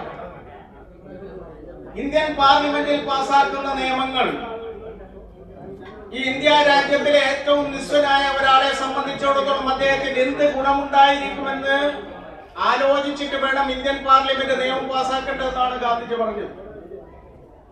ഗാന്ധിജിയുടെ ശ്രദ്ധ മറ്റു നേതാക്കന്മാരിലായിരുന്നില്ല, ഇന്ത്യയിൽ ഏറ്റവും നിസ്വരായ ജനങ്ങളിലായിരുന്നു. ഇതാണ് ഒരു ഗാന്ധിയൻ ടച്ച് എന്ന് പറയുന്നത്. മഹാത്മാഗാന്ധിയെ കുറിച്ച് നമ്മൾ പറയുമ്പോൾ നമുക്ക് ഒരു ആശ്ചര്യം അല്ലെങ്കിൽ ഒരു അത്ഭുതമാണ് മഹാത്മാഗാന്ധി എന്ന് പറയുന്നത്. ഏകദേശം സ്വാതന്ത്ര്യ സമര കാലഘട്ടത്തിൽ 40 കോടിയോളം ജനങ്ങൾ ഉണ്ടായിരുന്നു. അത് വ്യത്യസ്ത ഭാഷ സംസാരിക്കുന്നവര്, വ്യത്യസ്ത സാംസ്കാരിക പശ്ചാത്തലമുള്ളവര്, വ്യത്യസ്ത വേഷവിധാനങ്ങളുള്ളവര്, പല വിധത്തിലും ഇത്രയും ഡൈവേഴ്സിറ്റി ഉള്ള ഒരു രാജ്യം വേറെ രാജ്യത്ത് കാണാൻ സാധിക്കില്ല. അങ്ങനെയുള്ള ജനങ്ങളെ ഓർത്തിണക്കിക്കൊണ്ട് പാടെ അഹിംസയിൽ അധിഷ്ഠിതമായി ബ്രിട്ടീഷുകാരന് സ്വാതന്ത്ര്യം നേടിത്തരാൻ പറ്റുക എന്ന് പറയുന്നത് നമുക്ക് ഇന്ന് ഊഹിക്കാൻ പോലും പറ്റാത്ത കാര്യമാണ്. എന്തുകൊണ്ട് ഗാന്ധിജിക്ക് അങ്ങനെ സാധിച്ചു? അവിടെയാണ് ഗാന്ധിയൻ ഐഡിയോളജിയുടെ പ്രസക്തി. ഗാന്ധിജി ഒരു സാധാരണ മനുഷ്യനായി ജീവിച്ച് നമ്മളെപ്പോലെ തന്നെ ഇന്ത്യക്കാരന്റെ സാധാരണക്കാരെ പോലെ ജീവിച്ച് സാധാരണക്കാരന്റെ കാഴ്ചപ്പാടുകൾക്കനുസരിച്ച് ജീവിക്കുകയും അവരെ ഉന്നതിയിലേക്ക് എത്തിക്കാൻ വേണ്ടി സ്വാതന്ത്ര്യ സമരത്തിൽ പങ്കാളിയായ നേതൃസ്ഥാനത്ത് വരികയും ചെയ്ത വ്യക്തിയാണ്. അതുകൊണ്ടാണ് ഗാന്ധിജിക്ക് ഇന്ത്യക്ക് സ്വാതന്ത്ര്യം നേടിക്കൊടുക്കാൻ സാധിച്ചിരുന്നത്. ഇനി ഗാന്ധിജി ആ സ്ഥാനത്തില്ലായിരുന്നുവെങ്കിൽ ഇന്ത്യൻ സ്വാതന്ത്ര്യ സമരം എങ്ങനെയായിരുന്നു നിങ്ങൾ ഊഹിക്കുക? വളരെ വ്യത്യസ്തമായ ഒരു കാഴ്ചപ്പാടോ അല്ലെങ്കിൽ ഇന്ത്യൻ ചരിത്രമായിരുന്നു നമുക്ക് ലഭിക്കുക. കാരണം ഗാന്ധിയൻ ഐഡിയോളജി വ്യത്യസ്തമായ ഒരുപാട് കാഴ്ചപ്പാടുള്ളവരുണ്ട്. തീവ്രവാദികൾ ഉണ്ടായിരുന്നു, അതിതീവ്രവാദികൾ ഉണ്ടായിരുന്നു, കമ്മ്യൂണിസ്റ്റുകൾ ഉണ്ടായിരുന്നു. അങ്ങനെ പല ആൾക്കാരും ഇന്ത്യൻ സ്വാതന്ത്ര്യ സമര കാലഘട്ടത്തിൽ പ്രവർത്തിച്ചിട്ടുണ്ട്. അവരൊക്കെയാണ് ഈ സ്വാതന്ത്ര്യ സമരം മുന്നോട്ട് കൊണ്ടുപോയതെങ്കിൽ രക്തരൂക്ഷിതമായ ഒരു കാലഘട്ടം ഇന്ത്യയിൽ കൂടി കടന്നു പോകും എന്ന കാര്യത്തിൽ യാതൊരു സംശയവും ഉണ്ടായിരുന്നില്ല. ഇതാണ് ഒരു ഗാന്ധിയൻ ടച്ച് എന്ന് പറയുന്നത്. നമ്മൾ ഉമ്മൻചാണ്ടിയിലും കാണുന്നത് ഒരു ഗാന്ധിയൻ ടച്ചാണ്. നമ്മൾ പലപ്പോഴും പല മുദ്രാവാക്യങ്ങളും കേൾക്കാറുണ്ട്. ദിവസം പ്രതി നമ്മൾ മുദ്രാവാക്യങ്ങൾ കേൾക്കുന്നു. ഈ മുദ്രാവാക്യങ്ങളുടെ ആന്തരിക അർത്ഥം പോലും മനസ്സിലാക്കാതെയാണ് ആൾക്കാര്, നേതാക്കന്മാര് മുദ്രാവാക്യം വിളിക്കുന്നത് എന്നതിന് എത്രയും കൂടുതൽ തെളിവുകളുണ്ട്. നമ്മുടെ കേരളത്തിൽ നിങ്ങളെല്ലാവരും കണ്ടിരിക്കും ഒരു യുവജന സംഘടനയുടെ വെള്ളക്കൊടി. സംഘടനയെ പറ്റി ഞാൻ പറയുന്നല്ല, ഒരു യുവജന സംഘടനയുടെ വെള്ളക്കൊടിയിൽ എഴുതിയിരിക്കുന്നത് സ്വാതന്ത്ര്യം, ജനാധിപത്യം, സോഷ്യലിസം എന്നാണ്. എന്നാൽ ആ സംഘടനയിലെ പ്രവർത്തകന്മാരുടെ പ്രവർത്തനത്തിൽ സ്വാതന്ത്ര്യമോ ജനാധിപത്യമോ സോഷ്യലിസമോ എനിക്ക് കാണാൻ സാധിച്ചിട്ടില്ല. ഇതാണ് മുദ്രാവാക്യവും അത് വിളിക്കുന്ന അല്ലെങ്കിൽ അത് ആചരിക്കുന്ന ജനങ്ങളും തമ്മിലുള്ള വ്യത്യാസം. പക്ഷേ ശ്രീമാൻ ഉമ്മൻചാണ്ടി അങ്ങനെ ആയിരുന്നില്ല. നമ്മൾ ആധുനിക കാലഘട്ടത്തിൽ പറയുന്ന നമ്മൾ ഇന്ത്യ രാജ്യത്ത് ഒരു ജനാധിപത്യ രാജ്യമാണ്. നമ്മൾ ദിവസം പ്രതി പറഞ്ഞുകൊണ്ടിരിക്കുന്ന വാക്കാണ് ഇന്ത്യ ഒരു ജനാധിപത്യ രാജ്യമാണ്. എന്താണ് ജനാധിപത്യം? ആ വാക്കിന്റെ അർത്ഥം എന്താണ്? ജനങ്ങളുടെ ആധിപത്യമാണ്. അല്ലാതെ ഭരണകർത്താക്കളുടെ ആധിപത്യമല്ല, ജനങ്ങളുടെ ആധിപത്യമാണ് ജനാധിപത്യം എന്ന് പറയുന്നത്. അങ്ങനെയാണെങ്കിൽ ജനങ്ങൾക്ക് എങ്ങനെയാണ് ആധിപത്യം ഉണ്ടാക്കാൻ സാധിക്കുക? ഭരണാധികാരികൾ ഒരു പ്രത്യേക സ്ഥലത്തിരുന്ന് ജനങ്ങളെ ഭരിക്കുന്നതല്ല ജനാധിപത്യം എന്ന് പറയുന്നത്. അത് ജനാധിപത്യത്തിന്റെ പോരായ്മയുമല്ല. കാരണം ലോകത്ത് ജനാധിപത്യത്തിനേക്കാൾ മികച്ച ഒരു ഭരണ സമ്പ്രദായം ഇന്ന് വരെ ലോകത്തിന് കാഴ്ചവെക്കാൻ സാധിച്ചിട്ടില്ല എന്നുള്ളതാണ്. അപ്പൊ ജനാധിപത്യത്തിന്റെ പോരായ്മ കൊണ്ടല്ല, ജനാധിപത്യ വ്യവസ്ഥ ഇന്ത്യയിൽ വരാത്തത് പകരം ഭരിക്കുന്ന ഭരണാധികാരികൾ ജനാധിപത്യത്തെ കുറിച്ച് ശരിക്കും മനസ്സിലാക്കാത്തത് കൊണ്ടാണ്. ഇവിടെയാണ് ഉമ്മൻചാണ്ടിയും ജനാധിപത്യ സംവിധാനവും തമ്മിലുള്ള പ്രത്യേകത നമുക്ക് മനസ്സിലാക്കാൻ സാധിക്കുന്നത്. എന്താണ് ജനാധിപത്യം? ജനാധിപത്യത്തിന് ഒരു കുഴപ്പമായി നമ്മൾ ഇന്ന് ആധുനിക കാലഘട്ടത്തിൽ കാണുന്നത് ജനങ്ങൾ വേറെ, ഭരണാധികാരികൾ വേറെയാണ്. ഇതല്ല ജനാധിപത്യം. ജനാധിപത്യം എന്ന് പറഞ്ഞാൽ ഓരോ വ്യക്തിയും പ്രധാനപ്പെട്ട അല്ലെങ്കിൽ വളരെ ഇമ്പോർട്ടന്റ് ആയ ഒരു അസ്തിത്വമാണെന്ന് ഭരണാധികാരികൾ അംഗീകരിക്കുമ്പോഴാണ് അത് ജനാധിപത്യമായി മാറുന്നത്. ഇവിടെയാണ് ഉമ്മൻചാണ്ടി ജനങ്ങളുമായി നേരിട്ട് സംബന്ധിച്ച് അവരുടെ പ്രശ്നങ്ങൾ മനസ്സിലാക്കുകയും അതിൽ കൂടി ഭരണാധികാരി എന്ന നിലയിൽ അദ്ദേഹത്തിന് മനസ്സിലാക്കാൻ പറ്റിയ കാര്യങ്ങൾ ജനങ്ങൾക്ക് ചെയ്തു കൊടുക്കാൻ വേണ്ടി സന്നദ്ധനാകുകയും ചെയ്തു. അങ്ങനെയാണ് ശ്രീമാൻ ഉമ്മൻചാണ്ടി ഒരു ജനകീയ ഭരണാധികാരിയായി മാറുന്നത്. ഇവിടെയാണ് ഉമ്മൻചാണ്ടിയുടെ പ്രസക്തി. മറ്റു മുഖ്യമന്ത്രിമാരിൽ നിന്ന് വളരെയധികം വ്യത്യസ്തനായിരിക്കുന്നത് ശ്രീ ഉമ്മൻചാണ്ടി ഒരു ജനകീയ ഭരണാധികാരി ആയിരുന്നു എന്നതുകൊണ്ടാണ്. ഉമ്മൻചാണ്ടിയുടെ ആത്മകഥ നിങ്ങൾ വായിച്ചിരിക്കുമോ എന്ന് എനിക്കറിയില്ല. കാലം സാക്ഷി എന്ന് പറയുന്ന ആത്മകഥ ഉണ്ട് ഉമ്മൻചാണ്ടിയുടെ. അതിന് മുഖവരി എഴുതിയിരിക്കുന്നത് നടൻ മമ്മൂട്ടിയാണ്. മമ്മൂട്ടി ആ മുഖവരിയിൽ പറയുന്നത് ഉമ്മൻചാണ്ടിക്ക് ഏതെങ്കിലും വിധത്തിലെ അവാർഡ് കൊടുക്കുന്നെങ്കിൽ അത് സ്നേഹത്തിനുള്ള അവാർഡായിരിക്കണമെന്നാണ്. അപ്പൊ ഉമ്മൻചാണ്ടി ജനങ്ങളെ സ്നേഹിച്ചു എന്നുള്ളതാണ് സത്യാവസ്ഥ. ഞാൻ ഉമ്മൻചാണ്ടിയായിട്ട് നേരിട്ട് ബന്ധപ്പെട്ട ഒരു വ്യക്തിയല്ല. ഇവിടെ ഇവരൊക്കെ മമ്പറം ദിവാകരേട്ടനായാലും മുല്ലപ്പള്ളി ആയാലും അവരൊക്കെ നേരിട്ട് ഉമ്മൻചാണ്ടിയുമായിട്ട് പ്രവർത്തിച്ച ഒരാളാണ്. ഞാനൊരു കാഴ്ചക്കാരൻ മാത്രമാണ്. പക്ഷെ ഒരു സന്ദർഭം എനിക്ക് കിട്ടിയിട്ട് ഉമ്മൻചാണ്ടിയെ നേരിട്ട് കാണാൻ. അത് ശിവദാസൻ നടത്തിയ ഒരു പരിപാടിയിലാണ്. അദ്ദേഹത്തിന്റെ വീടിനടുത്ത മറ്റൊരു പരിപാടി നടത്തിയത്. അതിന് ഞാനൊരു ദൃക്സാക്ഷിയാണ്. അദ്ദേഹം വന്നപ്പോഴുണ്ടായിരുന്ന ആ ജനക്കൂട്ടം എന്നെ ആശ്ചര്യപ്പെടുത്തി കഴിഞ്ഞു. എനിക്ക് നിൽക്കാൻ പോലും പറ്റാത്ത അവസ്ഥയായി. ഞാൻ ചരിഞ്ഞു വീഴുമെന്നുള്ള അവസ്ഥയായി. അത്രയ്ക്കും ആൾക്കാരാണ് അദ്ദേഹത്തെ താങ്ങി പിടിച്ചുകൊണ്ടുവരുന്നത്. ഇതെന്തുകൊണ്ടാണ് ഒരു ഭരണാധികാരിക്ക് ലഭിക്കുന്നത്? കാരണം അദ്ദേഹം തിരിച്ചും ജനങ്ങളെ സ്നേഹിച്ചത് കൊണ്ടാണ് ജനങ്ങൾ അദ്ദേഹത്തെ സ്നേഹിച്ചത് എന്നതാണ്. ഞാൻ നേരത്തെ പറഞ്ഞല്ലോ, സഖാവ് EMS മുതൽ സഖാവ് പിണറായി വിജയൻ വരെ ഒരുപാട് മുഖ്യമന്ത്രിമാർ ഭരിച്ചു എന്ന് പറയുന്നു. അവരൊക്കെ കഴിവില്ലാത്തവരാണെന്ന് ഞാൻ ഒരിക്കലും പറയില്ല. കഴിവുള്ളവർ തന്നെ, പല കാര്യത്തിലും കഴിവ് തെളിയിച്ചവർ തന്നെയാണ് പല ആൾക്കാരും. ശങ്കരൻ നമ്പൂതിരിപ്പാട് സാധാരണക്കാരനല്ല. ഒരുപാട് കാര്യങ്ങൾ കേരളത്തിന് വേണ്ടി ചെയ്തിട്ടുണ്ട്. അതുപോലെ എല്ലാ മുഖ്യമന്ത്രിമാരും ചെയ്തിട്ടുണ്ട്. പക്ഷെ അതിനെ വ്യത്യസ്തനാക്കുന്നത് ഉമ്മൻചാണ്ടിയുടെ ജനകീയ സ്വഭാവമാണ്. അദ്ദേഹം ജനങ്ങളെ സ്നേഹിച്ചു. ജനങ്ങൾക്ക് എന്ത് പരാതിയുണ്ടെന്ന് കേട്ടു. കാരണം ജനങ്ങൾക്ക് പരാതിയുണ്ടെന്ന് കേൾക്കാനുള്ള ജനാധിപത്യ സംവിധാനം നേരിട്ട് ജനങ്ങളോടുമായി സംവദിക്കൽ തന്നെയാണ്. വേറൊരു വിധത്തിലും കഴിയില്ല. നമ്മൾ വോട്ട് ചെയ്തു, ഒരു അധികാരിയെ കയറ്റുമ്പോൾ വോട്ട് ചെയ്തു. ഇപ്പൊ ഞാനൊരു വോട്ടർ എന്ന നിലയിൽ ഞാനൊരാൾക്ക് വോട്ട് ചെയ്ത് കഴിഞ്ഞാൽ അയാൾ വോട്ടും വാങ്ങി ജയിച്ചു വന്നു എന്ന് വിചാരിച്ചാൽ പിന്നെ ഞാനുമായിട്ടുള്ള യാതൊരു കോണ്ടാക്ട് ഉണ്ടാവില്ല. ഇതാണ് ഇന്നത്തെ ആധുനിക കാലഘട്ടത്തിലെ ജനാധിപത്യത്തിന്റെ ഒരു പോരായ്മയായിട്ട് കാണുന്നത്. അതിനുള്ള പരിഹാരം എന്ന് പറയുന്നത് ജനങ്ങളുമായിട്ട് നേരിട്ടിടപെടുകയും സംവദിക്കുകയും പരാതി കേൾക്കുകയും അവരുടെ സുഖത്തിലും ദുഃഖത്തിലും പങ്കുചേരുകയും ചെയ്യുമ്പോഴാണ് അവിടെ ജനാധിപത്യം വിജയിക്കുന്നത്. ഇത് കാണിച്ചു തന്ന കേരളത്തിലെ ഏക മുഖ്യമന്ത്രി ഉമ്മൻചാണ്ടിയാണെന്ന് പറയാൻ യാതൊരു സംശയവുമില്ല. അദ്ദേഹത്തിന്റെ ആ വിയോഗം തന്നെ ഇനി ഉമ്മൻചാണ്ടിയെ പോലെയുള്ള ഒരാൾ കേരളത്തിലെ മുഖ്യമന്ത്രിയായി വരുമോ എന്നുള്ള കാര്യം എനിക്ക് പറയാൻ പറ്റില്ല, സംശയമാണ്. കാരണം അദ്ദേഹത്തിന്റെ ജീവിത പശ്ചാത്തലം, അദ്ദേഹം വളർന്നു വന്ന പരിതസ്ഥിതികൾ, അദ്ദേഹത്തിന് ജനങ്ങളോടുണ്ടായിരുന്ന ഡെഡിക്കേഷൻ, ഇതൊക്കെ ഉള്ള ഒരാൾക്ക് മാത്രമേ അത് സാധിക്കുള്ളൂ. അല്ലാത്ത ഒരാൾക്ക് അത് സാധിക്കില്ല. ജനങ്ങളെ കൈവിട്ടു പോകാൻ പാടില്ല. ജനങ്ങളെ മാറോട് ചേർത്ത് അടച്ചുകൊണ്ടാണ് അദ്ദേഹം മുന്നോട്ട് പോയത്. ഏറ്റവും തിരക്ക് പിടിച്ച ഒരു മനുഷ്യനായിരുന്നു. 53 വർഷക്കാലം കേരളത്തിലെ സാമാജികനായി നിന്ന ഒരു വ്യക്തിയാണ് അദ്ദേഹം. ആശ്ചര്യമാണ്, ലോക റെക്കോർഡാണ്. 53 വർഷക്കാലം അദ്ദേഹത്തെ കേരളത്തിന്റെ നിയമസഭാ സാമാജികനായി എന്നുള്ളത് ആർക്കാണ് സാധിച്ചത്? രണ്ടാമത്തെ ആള് എന്ന് പറയുന്നത് എനിക്ക് തോന്നുന്നത് KM മാണിയോ മറ്റുമാണ്. അപ്പൊ അത്രയും ജനകീയനായ ഒരു മനുഷ്യൻ നമ്മെ വിട്ടുപിരിഞ്ഞതിന്റെ 1-ാം വാർഷിക ദിനത്തിൽ അദ്ദേഹത്തെ അനുസ്മരിക്കുകയും അതോടൊപ്പം തന്നെ അത്തരം ആൾക്കാർ ഇനിയും നമ്മളെ ഇടയിൽ വരട്ടെ എന്ന് നമുക്ക് പ്രാർത്ഥിക്കുകയും ചെയ്യാനേ പറ്റുള്ളൂ.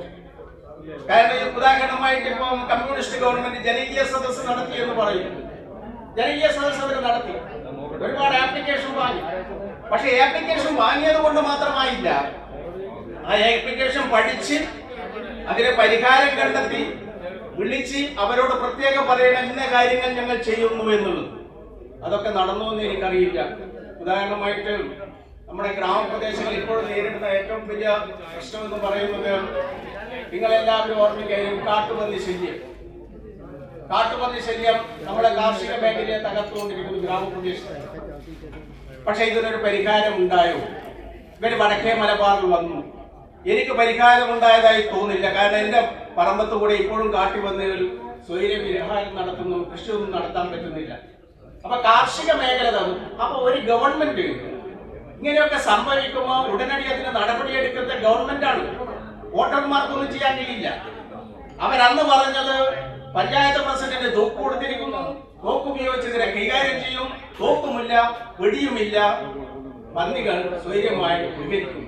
ഇത് ഒരു വോട്ടർ എന്ന നിലയിൽ എന്റെ ഒരു പരാതിയാണ്. എന്നെ പോലെ ഒരു 1000 വോട്ടർമാർ ഈ പരാതിയുണ്ട്. എനിക്ക് കൃഷി ചെയ്യാൻ പറ്റുന്നില്ല. ഇതൊരു സത്യാവസ്ഥയാണ്, എനിക്ക് അനുഭവപ്പെട്ട ഒരു സത്യാവസ്ഥയാണ്. ഞാൻ കവുങ്ങ് നട്ടു, കവുങ്ങ് മുഴുവൻ പന്നി കൊണ്ടുപോയി. വാഴ നട്ടു, വാഴ മുഴുവൻ പന്നി കൊണ്ടുപോയി. അപ്പൊ ഇതിനെന്തായാലും പരിഹാരം എനിക്കൊന്നും ചെയ്യാൻ പറ്റില്ല. എനിക്ക് തോക്കെടുക്കാനോ വെടിവെക്കാനോ കഴിയില്ല. കാരണം അത് ശിക്ഷാവിധിയാണ്. എനിക്ക് പന്നിയെ കൊല്ലാൻ പറ്റില്ല, ഒന്ന് തിന്നാനും പറ്റില്ല. കാരണം ഞാൻ ജയിലിൽ കിടക്കട്ടില്ല. അപ്പൊ അങ്ങനെ വരുമ്പോൾ ആരാണ് ഈ ഭരണാധികാരി എന്ന് ഞാൻ അന്വേഷിക്കും. ഇവിടെ ആരാണ് ഭരിക്കുന്നത് എന്ന് അന്വേഷിക്കേണ്ടി വരും. അത് പിണറായി വിജയനാണോ വേറൊരാളോ ഒന്ന് അന്വേഷിക്കേണ്ട എനിക്ക് ആവശ്യമില്ല. പക്ഷെ ആരാണ് ഇവിടെ ഭരിക്കുന്നതെന്ന് ഞാൻ അന്വേഷിക്കും. അപ്പൊ അവിടെയാണ് എന്റെ പരാതി. ഈ ഗവൺമെന്റിനെതിരായിട്ടുള്ള ഒരു വോട്ടർ എന്ന നിലയിലുള്ള ഇന്നത്തെ എന്റെ പരാതി അതാണ്. എന്നെ പോലെ ഒരുപാട് ആൾക്കാർ, അടുത്ത വീട്ടുകാർ ഇതേ പരാതി പറയുന്നു. അവരൊക്കെ കമ്മ്യൂണിസ്റ്റുകാരുണ്ട്, മറ്റു പാർട്ടിക്കാരുണ്ട്. പക്ഷെ അവർക്കൊന്നും പരിഹാരം ലഭിക്കുന്നില്ല. അപ്പോ ഭരണാധികാരി ഉറങ്ങുകയാണോ എന്നൊരു ചോദ്യം. ഭരണാധികാരി ഉറങ്ങുകയാണെങ്കിൽ അടുത്ത ഭരണം ആ ഭരണാധികാരിക്ക് കൊടുക്കരുത് എന്നും ഞങ്ങൾ പറയും. കാരണം ഞങ്ങൾ ഒരു പാർട്ടിയെ ബൈൻഡ് ചെയ്യേണ്ട ആവശ്യമില്ല. ഞാനൊരു സാധാരണ വോട്ടറാണ്. ഞാൻ പാർട്ടിയെ അവരെ ചെയ്യുന്നതിനനുസരിച്ച് വിലയിരുത്തി വോട്ട് ചെയ്യുന്നതാണ്. അപ്പൊ അങ്ങനെ വരുമ്പോ ആ ഭരണാധികാരിയെ ഇനി അധികാരത്തിലേറ്റിയിട്ട് കാര്യമില്ല. കാരണം ഇത് തന്നെയാണ് ആവർത്തിച്ചുകൊണ്ടിരിക്കുക. അപ്പൊ നമ്മള് സ്വാഭാവികമായും അവരിൽ നിന്ന് അകന്നു പോകാനിടയുണ്ട്. ഇത് വരരുത് എന്നുള്ള ഒരവസ്ഥയാണ് ഉമ്മൻചാണ്ടി നമ്മൾ കാണിച്ചു തന്നത്. നമ്മളോട് പരിഹാരം ഇങ്ങോട്ട് വന്നിട്ടാണ് ചോദിച്ചത്, എന്തൊക്കെയാണ് നിങ്ങൾ പരാതികൾ. അദ്ദേഹം വലിയ ഫണ്ട് ഉണ്ടാക്കിയിട്ടുണ്ട്. അത് ഒരുപാട് ആൾക്കാർ, അവരെ കഷ്ടപ്പെടുന്നവർക്ക്, പല രോഗങ്ങൾ അനുഭവിക്കുന്നവർക്ക് എല്ലാം അദ്ദേഹം സഹായിച്ചതായിട്ടുണ്ട്. അതൊന്നും വിശദമായി വിശകലനം ചെയ്യാൻ എനിക്കറിയില്ല. അതിന്റെ രേഖകളൊന്നും എന്റെ കൈവശമില്ല. പക്ഷെ പല ആൾക്കാരും പത്രത്തിൽ പറഞ്ഞ കാര്യമുണ്ട്. ഞങ്ങൾക്ക് ഓപ്പറേഷന് വേണ്ടി പൈസ തന്നു, ഞങ്ങൾക്ക് ബുദ്ധിമുട്ടായപ്പോൾ സഹായിക്കും, വിദ്യാഭ്യാസത്തിന് സഹായിച്ചിട്ടുണ്ട്. ഒരുപാട് സഹായങ്ങൾ അദ്ദേഹം സമൂഹത്തിന് നൽകിയിട്ടുണ്ട്.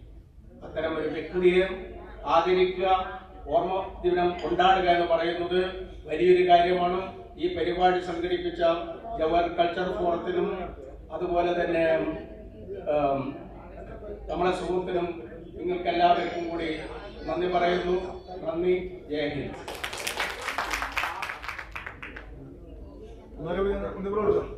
ഇനി നമ്മൾ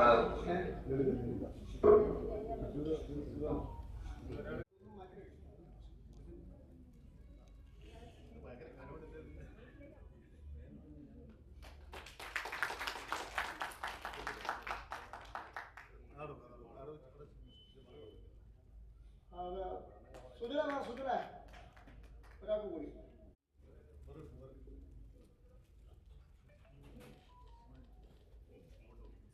ടി പി സുരേന്ദ്രൻ എൻ്റെ അടുത്ത ഫ്രണ്ട് വേമ, പിന്നെ കിട്ടൂല, ഞാൻ കൂട്ടം കൊടുക്കും.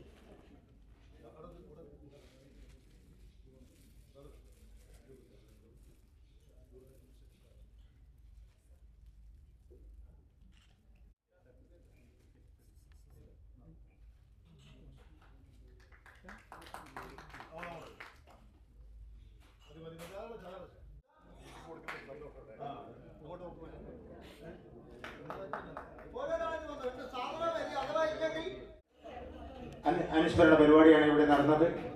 ഉമ്മൻചാണ്ടി 50 വർഷം നിയമസഭയിൽ പൂർത്തിയാക്കിയ ഒരു ദൈവാധീനമുള്ള ഒരു നേതാവാണ്. 50 വർഷം നിൽക്കുക എന്ന് പറഞ്ഞാൽ ഒരാൾക്കും കഴിയാതെ കേരളത്തിൽ തന്നെ അപൂർവങ്ങളായ ഒരാളാണ്. ദൈവാധീനം കൊണ്ട് 50 വർഷം പൂർത്തിയാക്കിയ, ഒരു പേടിയുമില്ലാതെ, ഒരു പരസ്യ പ്രയാസങ്ങളില്ലാതെ അങ്ങനെ നേടിയ ഒരാള്. ഞാൻ തോക്കും വരെ അദ്ദേഹം വിചാരിച്ചില്ല.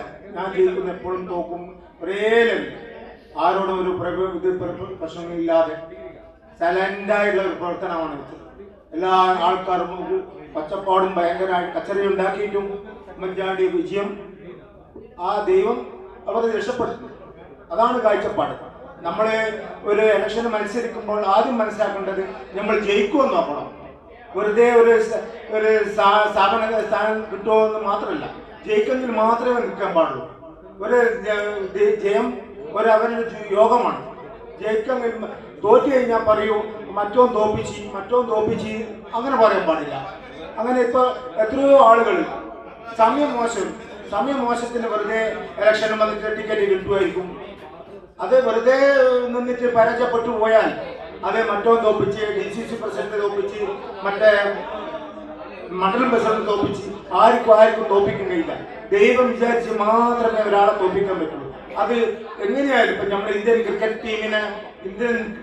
ടീമൊക്കെ ഇന്ത്യയിൽ ഓസ്ട്രേലിയയുമായിട്ട് മത്സരിച്ചിട്ടും എത്രയോ ആളുകൾ നമ്മളെ ദൈവത്തിന് വിളിക്കാതെ ആളില്ല. പക്ഷെ ജയം മറ്റൊരു സ്ഥലത്തായിപ്പോയി. ഓസ്ട്രേലിയ ജയിച്ചു. അതേപോലെയാണ് മത്സരിക്കുന്നുണ്ടെങ്കിൽ വെറുതെ മത്സരിച്ചിട്ട് കുറ്റപ്പെടുത്തലോ ഒന്നും പാടില്ല. ഈ പരിപാടിയിൽ പങ്കെടുത്ത നമ്മുടെ മുല്ലപ്പള്ളി രാമചന്ദ്രൻ അവർക്കും നന്ദി. അതേപോലെ മമ്പലം ജവഹർ കൾച്ചർ ഫോറത്തിന്റെ കണ്ണൂർ ജില്ലയിലെ ഏറ്റവും വലിയ കൾച്ചർ ഫോറമായ ജവഹർ കൾച്ചർ ഫോറത്തിന്റെ അധ്യക്ഷൻ K. ശിവദാസനും നന്ദി രേഖപ്പെടുത്തുന്നു. അതേപോലെ ഈ പരിപാടിയിൽ എത്തിച്ചേർന്ന വിദ്യാർത്ഥികൾ, പൗരപ്രമുഖർ, മറ്റെല്ലാവർക്കും നന്ദി രേഖപ്പെടുത്തിക്കൊണ്ട് ഈ പരിപാടിയുടെ സമാപനം അവസാനിച്ചതായി അറിയിക്കുന്നു.